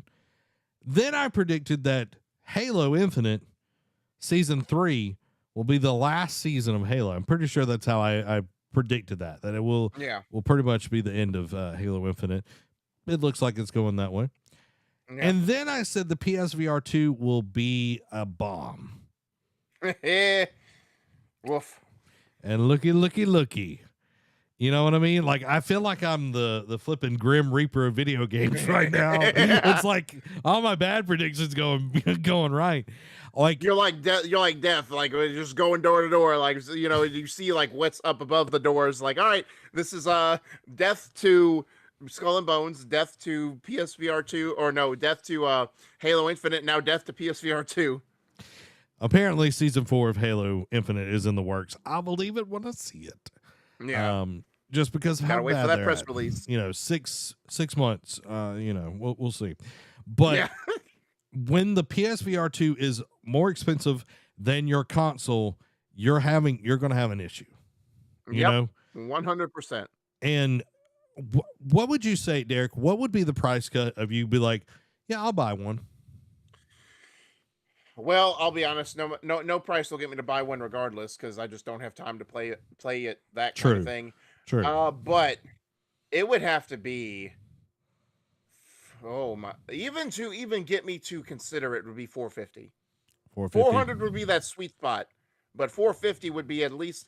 I think from Sony's point of view, they'd have to make it cheaper than the PS5 Yep. to even like get on people's radar. Yep. Now it's still, you have to buy it, so it'd still be like $1,000 you'd have to drop. But Mhm. 450 is like the bare minimum Sony would have to do to at least make it enticing. But 400, I think, would be that sweet spot, at least for now, because the PSVR 2 is not barely a month old at this point. 400 would be that sweet spot to where it's like, all right, you got us. We'll at least give it a shot. Yeah, Nate saying 200. You go buy your PSVR 1 for 200. Yeah. You're not going to see the VR 2 for a while. It may be for $200 by next year. Yeah. The Quest 2 starts at $349. Yeah. So I think if you landed at 400 or 350, you would be able to move units. Yeah, for sure. But again, like the Quest, you can play without anything. The PSVR 2, you have to have the PlayStation. Yeah, and I agree 100% with you, Nate. It is way overpriced for where it is right now, and like it's kind of crazy. And yes, I know like components and all of that, but like the pricing is off for this. So I definitely feel like we're gonna see this kind of go poorly for PlayStation. And then we heard your concerns. That doesn't mean that it's getting fixed, but they've heard it. No. Like I know they put out a patch today or earlier today, but I mean it's like that's like for performance and big, like when's the big patch that's going to make the game playable come out? Yeah, 100%. Nate says people will overpay for stuff too much, and so companies will keep pushing higher prices. I agree. 100%. FOMO is real. Yep. That's I have a good friend that bought me a PlayStation 5. You know what I mean? You know what I mean? You know what I mean? Now, Derek, the quick hits, one of my favorite segments of the show. They're brought to us by our wonderful patrons. You can become part of the ship, part of the exclusive crew by going to patreon.com/nerdcave. Pick a tier. Tier, get it? Oh, wait, it's Odin. Oh, what? What? Oh, spoilers. You can pick a tier that fits best for you. Will he be warlike or will he be a little scaredy cat? Who knows? Who knows? Well, he just go plain crazy. Charles Barkley. Gnarls Barkley. You know what? Like crazy song. Look, his mind and his mouth are playing Marco Polo. You gotta give him a handicap. It's okay. But guys, that is where you can go support us. Go pick a tier that fits best for you. You get exclusive content early, just like the Nerd versus Nerd edited version. Go check that out right now over on patreon.com/nerdcave, and you'll be getting the sweet, delicious God of War Ragnarok review as well. Now, Derek, it's time for those Patreon quick hits. So first up, Star Wars FPS looks to take inspiration from Star Wars Dark Forces, says Respawn job listing. Wild Hearts March content update adds new quests, weapons, armor sets, and a new kimono Grimstalker. Hitman World of Assassination Spring Roadmap revealed, with new content revealed all the way into May. Resident Evil 4 Remake Mercenaries DLC is coming April 7th. Open World Racing Lego 2K Drive revealed and will be out May 19th. Following that, Lego 2K Drive to feature microtransactions for optional items via in-game store. I already don't like that. Aliens Dark Descent will be releasing on June 20th. Sonic Origins Plus adds Amy as a playable character, not your Amy, Zach. Game Gear games and more on June 23rd. The Lord of the Rings Gollum gets a May 25th release date. Tekken 8 unveils Jack 8, Jun Kazama, and Ling Xiaoyu as playable characters. Fortnite's original map is already being recreated in Fortnite Creative 2.0. Genshin Impact's dev Honkai Star Rail officially launches April 26th. Left 4 Dead 3 reference reportedly found in Counter-Strike 2 files. Ryuga Gotoko Studio finished every Kiryu-fronted Yakuza game in a 170-hour stream. Resident Evil 4 Remake Separate Ways DLC folder unearthed by data miner. Lighthouse Games formed by ex-Codemasters and Playground Games dev working on AAA new IP. Microsoft puts an end to the $1 Xbox Game Pass Ultimate trial. BioWare brings Mark Dara back as consultant and gets the Mass Effect team to help bring Dragon Age Dreadwolf to the finish line. Assassin's Creed Mirage is reportedly still on track for an August 2023 release, despite delay rumor. Metal Gear Solid 3 Remake is reportedly launching in 2024. Saints Row 2023 roadmap unveiled by Volition includes DLC, quality of life improvements, and more, because people definitely asked for that. Resident Evil 4 Remake sales surpassed 3 million in first 2 days of release. Legend of Zelda Tears of the Kingdom Switch OLED and accessories have been revealed. Steam won't support Windows 7 or 8 after 2024. Final Fantasy VII NFT trading cards to be released by Square Enix. Hogwarts Legacy is the best-selling game in the US for 2023 so far. EA announced it will lay off 6% of its total workforce as part of a restructuring plan. Call of Duty Modern Warfare 2 and Warzone 2.0 hit a new low for player count on Steam, dropping below 90,000. Diablo 4 beta feedback will be addressed in a couple weeks. Chris Pratt says, quote, get ready for a lot of Mario movies. Xbox Elite Wireless Controller Series 2 gets red and blue hues. And finally, new month, they've already unleashed the new PS Plus Essential games for April.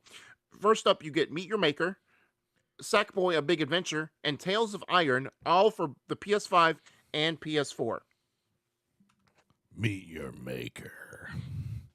I don't even know what the game is.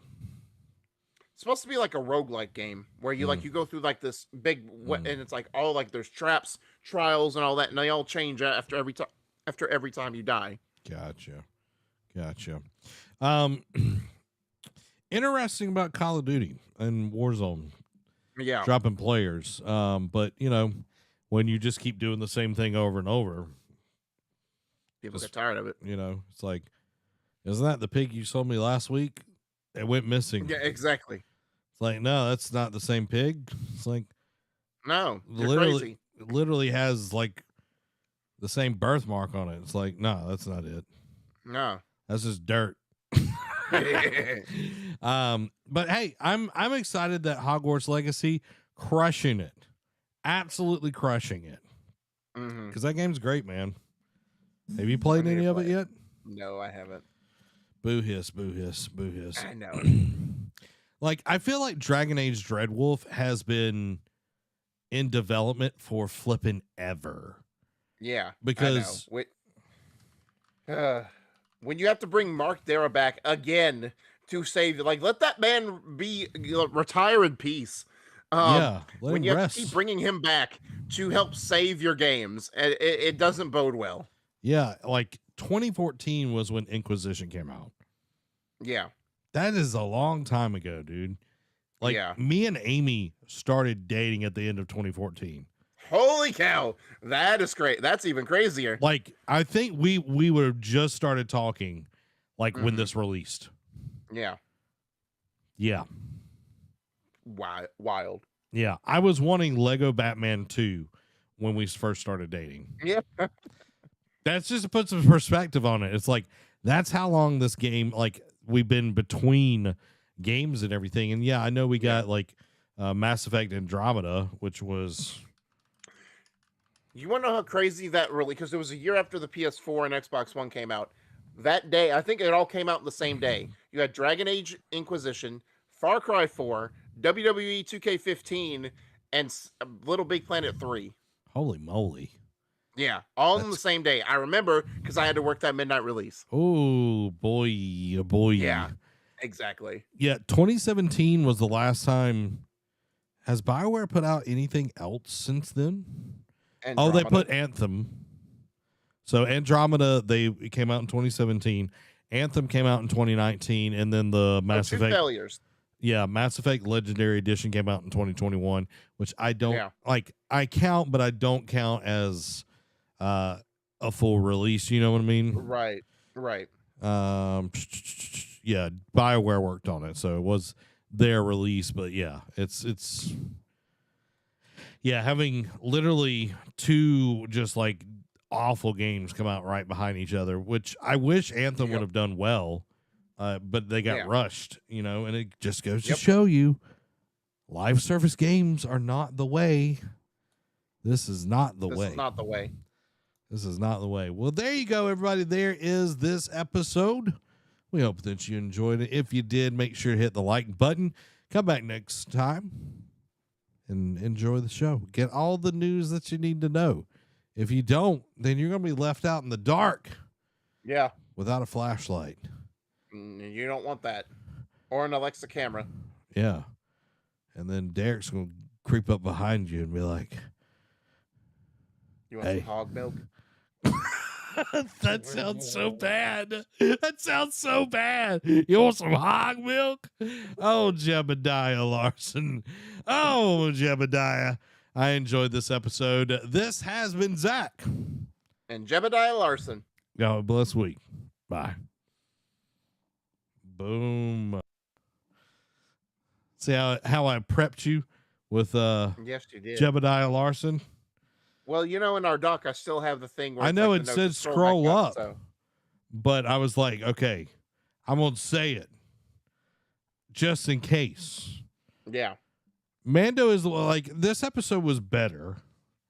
Have you watched the newest episode? Oh, this week, yes. Okay. Had a great cameo that I was not expecting.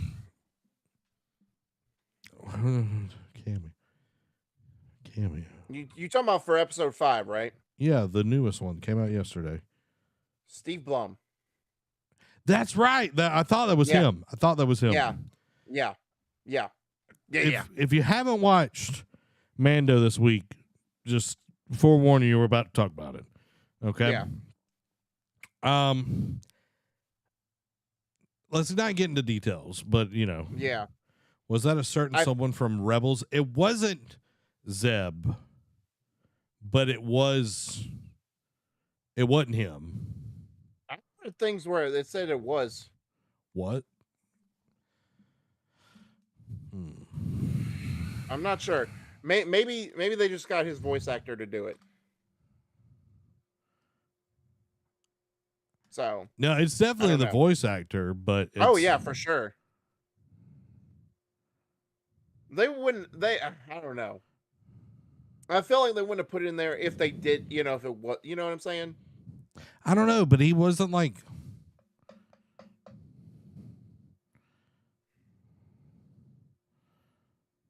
Okay. I don't know.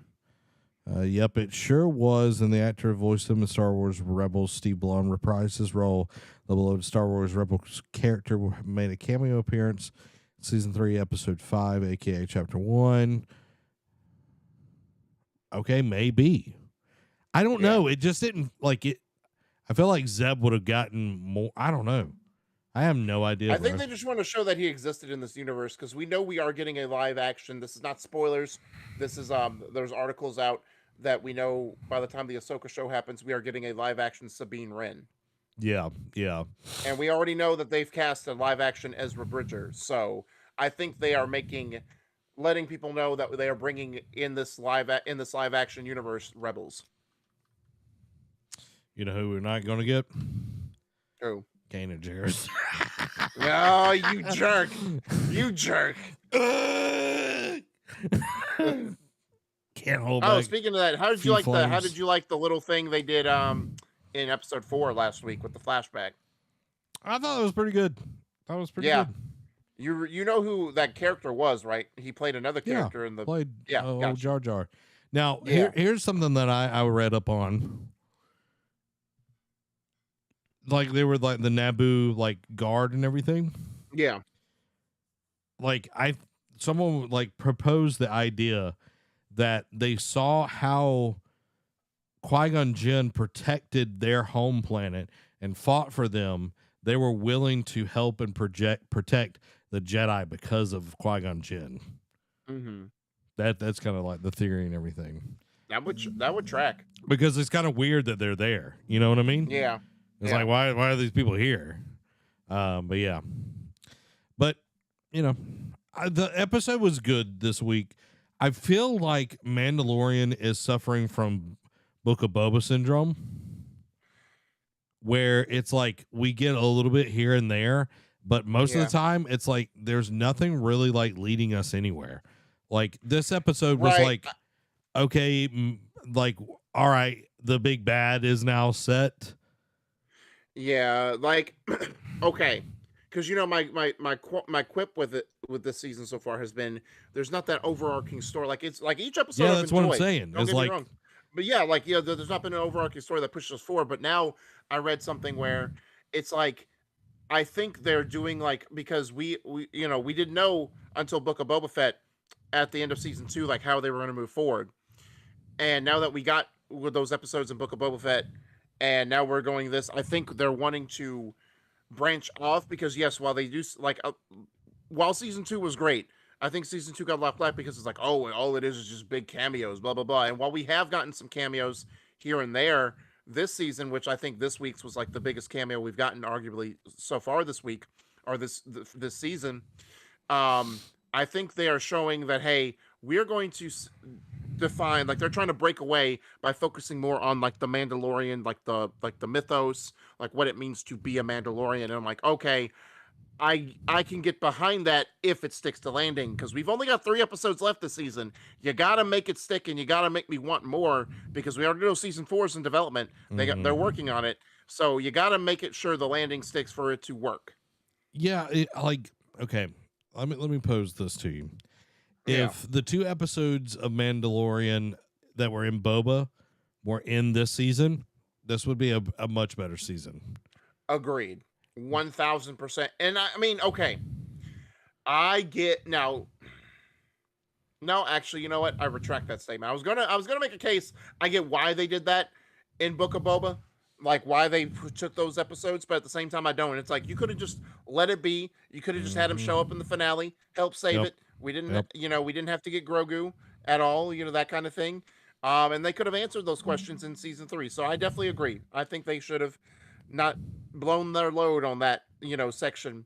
That being said, that's also a detriment to Book of Boba, saying that they needed help from another character to make it interesting. Like, so yeah, you wouldn't get like Grogu with the Rancor or whatever, but you don't need that.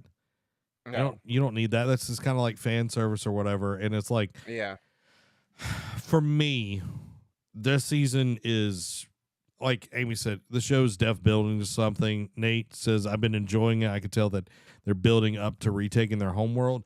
And I see that. I see that this is kind of the long haul, but it is so sporadic and it feels like it's just kind of like all over the place. And it's like, well, we're building up these other characters and like, it's just boring. Like, I'm going to just be honest. Like, I mean, there's I'll be honest with action. you, like, there's action, but the storytelling overall, it's like I don't feel like entertained. I'm like, okay, the graphics look cool. Yeah. Like, season, like episode 3 was good. No, wait. Let me backtrack. Hold on. Episode 3 was okay. Episode 2, where they went into the mines, that was a better episode. I still like, how about this? If it wasn't for the creature that took Din, it's like, all right, what are you? Like, you are just some weird science experiment gone wrong. General Grievous. And then the tease we get at the end of episode 2, like, I was kind of bored with episode 2, and episode 3 was even worse because it didn't have that little tease at the end, in my opinion. I'm just like, what are they doing? Mind Flare episode? Like, the what now? The Mind Flare episode? Yeah. Yeah, that was... Like, I get, like, okay, it's like, okay, cool. Like, you're planting these seeds, but it's like you're taking away from Mando. Like, okay, whatever. Yeah, like, it's like, okay, yeah, you're setting up. It's like, oh, yeah, she's a spy from Moff Gideon. And, like, she's going to do, like, all of these things. Coming. Let's be fair. Like, that's not some big revelation. Yeah, it's like, yeah, we're not dumb. Like, I feel like we're getting spoon-fed the mess out of it. Like, give me some flipping anime storytelling. Like, this is like, you know what I mean? Like, give me some. Now you know why I go bigger on anime than I do other I know. streaming services. I know. It's like, give me some sad flute and like give me a good backstory. I better give me that swing set, baby. Give me that swing set. More screen time than 1010.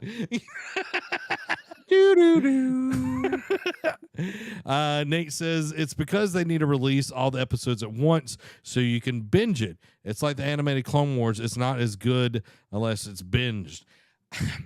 I don't feel like that's the way for the first 2 seasons. Like, I know season 1 is slower. Yeah. But I feel like, all right, if they had done this every season, I could agree. I could get behind that. Yeah. But season 2, you hit the ground running. Yeah. This season is just, it feels serialized. It doesn't feel like there is a cohesive story, like, but it's like paper thin. You know what I mean? It's like being stretched out so much. And it's like, okay, like we're doing this thing. You know what I mean? It's sad, but it's almost like they started writing this before Book of Boba Fett, and they started to write themselves in a hole, and then they saved themselves by shoehorning in those episodes in Book of Boba, and they're like, oh, okay, we can make this work, and it's like, no, you should have just stuck to your guns the first time, or waited till Book of Boba launched before you wrote all these scripts. But I digress. Yeah, like I know there's a lot of rumors out there that talk about like people getting in the way of the showrunners' decisions and everything, like executives. So, that could be part of the issue that we're faced with right now. But the thing that I will give this season credence to is Bo-Katan. Yes. Now, this is definitely her season for sure. 100%. And here is my thought, Derek. Mm-hmm. When we get the minds of Mordor, Mandalore, like, she is like an unbeliever. She is not a believer of the way. She is not, she's, dead set to, like, she's even making fun of like stuff and like, all of this. But like, you have to bathe in the waters of Mandalore and all of this. It's a baptism. And then you see, Din fall in and get sucked down and all this kind of stuff. Yep. But and then you see that Bo sees something as they're coming up, and she's like a believer now. Yeah, it's like she had to go really deep to get rid of those unbelieving thoughts, those things that were buried deep, and get rid of those to have that transformative moment for her to, like, even accept the Death Watch again, which she was part of back in the Clone Wars. Yep. And it's like, we were talking about this over dinner the other night. It's like, she is a believer now. This is not just like she is fully bought in. Yeah. This is not just her trying to gain power. Fit in, be accepted. Yeah. And it's not just like, oh, she just needs, a family or whatever. No, she's like, I saw something. I've been changed. I've seen the light, quote unquote. Yep. Like, she is full blown where she didn't even want to take off her helmet. She's like, like, no. And like, when that happened, Bo's like, what? Did you say that right? I didn't hear that. Yeah. And like, it was like, okay, where are they going with this? But she is the one that can walk both paths.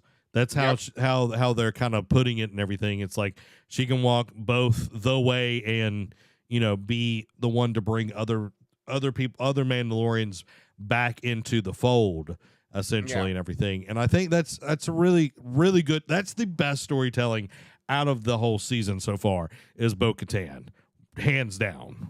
Yeah, for sure. So that's the only saving grace. If so anything, far. that'll be I was just gonna say that's definitely going to be the saving grace if the rest of the season doesn't pan out how we think it's going to. Yeah. Amy said, I thought it was cool that the armor saw that in her. Yeah. 100%. Yeah. And it's like, you actually saw a mythosaur, Yeah. It's like, I've only heard that there were legends, but you saw one. That means there's a change. And for the armorer, my God, for the armorer to like not be like apostate. Like, Right. Yeah. It's like you can remove your helmet. I'm like, huh? Hold on. The same person who just chastised Din for taking off his helmet, you want to just like let her do it? I'm like, all right. What are Like, the rules now? in my head, I was like, as soon as she took it off, like apostate, and like, All right. I was like, be gone, devil. Stone her. Burn the witch. But like, it's definitely Bo-Katan's story is the most interesting because, like, I feel like Din and Grogu are kind of like the backseat of the story For sure. this time around. Well, even honestly, if you want to go big picture, Din's in the very back seat. Yeah. At least Grogu's getting more screen. Like he's getting trained, and Armor is giving him the stuff, and it's like, okay, at least Grogu's getting some development. Yeah, I'm glad I wasn't the only one that thought it was a trap. Nate's agreeing with me there. Well, even I don't know if it's not pre-Vizsla, but Vizsla that's in there. Yeah, like he's getting he even's like, why did she remove her helmet? Yeah, well, I'm saying like he's gotten more storytelling than Din Djarin has. Oh, right, exactly. So, I know that they're trying to build up that this is a clan, that there's more than just Din. He's part of the clan, and I'm fine with that. But it's like called the Mandalorian, not the Mandalorians. Right. But neither here nor there. It's Leviosa, not Leviosa. And I agree with Nate. The episode where like the cloning dude got convinced to steal the lab parts and then got mind flared. Oh yeah. I was like, this is like the weakest part of it. And as soon as like they got out there, they're like, woo, woo, woo, woo, woo. And I'm like, yeah, she gonna turn on him. Yep. And then it was like, oh yeah, he's a friend. I want to be here with him. And it's just like, zappity zap zap. Yeah, it's like, you will not speak a word of this. Yeah. Nate says the season is more about building the clan instead of just one Mando. And I agree. Like I want to see it pay off. It's just it has felt like a trudge to get through the season. Yeah. And I think, when we look back on it, when it's like we get 7 seasons of Mandalorian, everybody's gonna be like, yeah, first 2 seasons are great. Third season's kind of boring, and then it picks back up in the 4th season. Like that's what I feel like it's going to be. And then the end, we definitely get the tease that Moff Gideon is out and about, and that they're building the First Order and all of this kind of stuff. Like, I really do not like this version of the New Republic. Like, it is. Yeah, they are. This is definitely like just a copy and paste version of the Empire, except you hit italics. Well, it's like a way worse and like just poorly managed. And it's like when that one X-wing pilot goes to request, is like, well, like he's giving him like the corporate speak. I'm like, oh my gosh, like this is terrible. Like you guys are supposed to be better. Yeah. And the New Republic sucks 100%. Long live the Empire, baby. Long live. Oh, hold on. Let me Well, and it's like, oh yeah, we're decommissioning all these ships. It's like, no. You bunch of dummies. You've got these powerful, and they're like, yeah, they might be a symbol of, oppression, but that's okay. We'll paint that flower on the bottom of them. Whatever. Yeah. Like, give me the Star Destroyers. Like, if I was over the New Republic, I'd be like, yeah, we're keeping all the Star Destroyers. Yeah. We're not decommissioning them. That is a fully built fleet that we can have. Boom, done. It's idiotic. I mean, hey, those were the clone ships, in the prequels. Like, just turn them back again. Well, no, technically, like by this point, they're not like the Venture like class destroyers. Like they are like their own thing. Yeah, that's fair. But they based it off of those. You know what I'm saying? Yeah, like Empire based, design. They just base it back on them. Yeah, free ships, 100%. He was like, not what I meant. It is what you meant. I know. It's okay. All right. I love the Empire too. Yeah, but like the Legends versions of the New Republic, way cooler. They're not a bunch of dummies. Yeah, and like it's like they're actually powerful, and they're not just like, we're too weak to do anything. We cannot protect you. It's like no. So stand in line, take a number. Yeah, it's like, oh, Did you fill out the paperwork? Oh my! Ooh, that got my blood boiling. I'm just like, bro, don't do this. Don't be those people. Oh man, it's like, and that's how democracy dies, by triplicates. Exactly. Oh, there you go, guys. There's the episode. I want to say there's another show that I watched.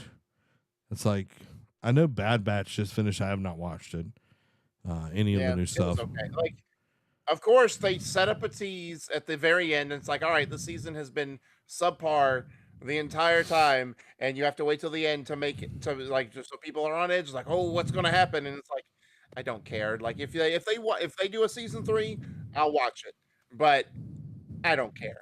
Yeah, and I think that's definitely the problem with Disney Plus right now is like they're so stretched thin that they're just kind of just like making do. And it's like, give me good stories, give me well fleshed things out. You know what I mean? And it's like, that's going to be the best way to do this. And Bob Iger is clearly, coming in house, and like he's fired the head, not Kevin Feige, but one of the heads of like Marvel. He fired the head of CGI, the head of the VFX team, I think. Yeah, well, the VFX they fired last week, and there was another head of like Marvel something they fired yesterday. So this is clearly the First Order is able to build because the New Republic sucks so bad. 100%. Darth Bane, dude, that would be like, you would see me just lose my ever-loving mind if we got a Darth Bane movie. Oh my gosh. Or show. Zach would literally break his mic, his headset, his studio. Like, there would be no studio for like a week. I would go plus ultra. Like, I would make All Might look small. Like, I'd be I'd just be like automatically just and like everybody be like, oh my god, what just happened? And it's like, I am here. Like, Darth Bane would be dope. Like, do it as a show, okay? Because it would give it enough time to like develop, because his story is more interesting. Like, you could do it as a movie, but I feel like the first book is kind of a long play. It's where it's like him as like an indentured servant, essentially working for this mining company, and then him getting off world, becoming a soldier in the like Sith ranks and everything, and then him becoming a Sith, him training at the temple at Korriban, that taking a really long time, him ascending to become a Dark Lord, him taking out all the other Sith and like a bunch of Jedi at the same time, and then like becoming Darth Bane. And then that sets up the second book and everything. It would be amazing, Derek. It'd be amazing. Yeah. Absolutely amazing. Derek's like, the first book would take 4 or 5 seasons in itself. Yeah, dude, it would. Oh. I'm like, come on, Disney. You might not be doing a good job right now, but I'll give you my number. Message me.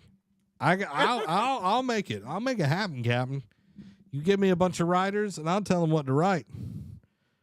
Bob Iger's like, I don't even know who you are. And then I just like, you're already in my genjutsu. I moved my finger. Where's my payment? Oh, well, there we go, guys. That's going to do it for us this week. Derek, you got anything else to add? Nope. Good show. Good show. Good soup. Good soup. Again, tomorrow we will not have a live stream, but we will be back Tuesday if everything goes according, and we will not have news next Thursday, but we will be back Friday as well. So there you go, guys. I hope y'all have a wonderful, wonderful, wonderful, wonderful, wonderful weekend. Wondermiss. Play some video games. Watch some anime. Go to patreon.com/NerdCave and pick you a tier, guys. We got to hit 12. We got to hit 12 so we can do our anime show. We got to because We ain't giving you. We used to give like almost an hour's worth of content. You know, just talk about anime in the pre-show. We're not gonna do that no more. We're gonna cut that down. No Because if more. you want it, we ain't gonna talk about it for free. Yeah, we won't do like 5 minutes. We'll give you a tease. That's it. Yeah, we'll just be like anime and be like good stuff. And like, let's talk about the news. Exactly. All right, guys. Well, we love y'all. We'll see y'all next time. This has been Zach. And Derek. Y'all have a blessed weekend. Bye.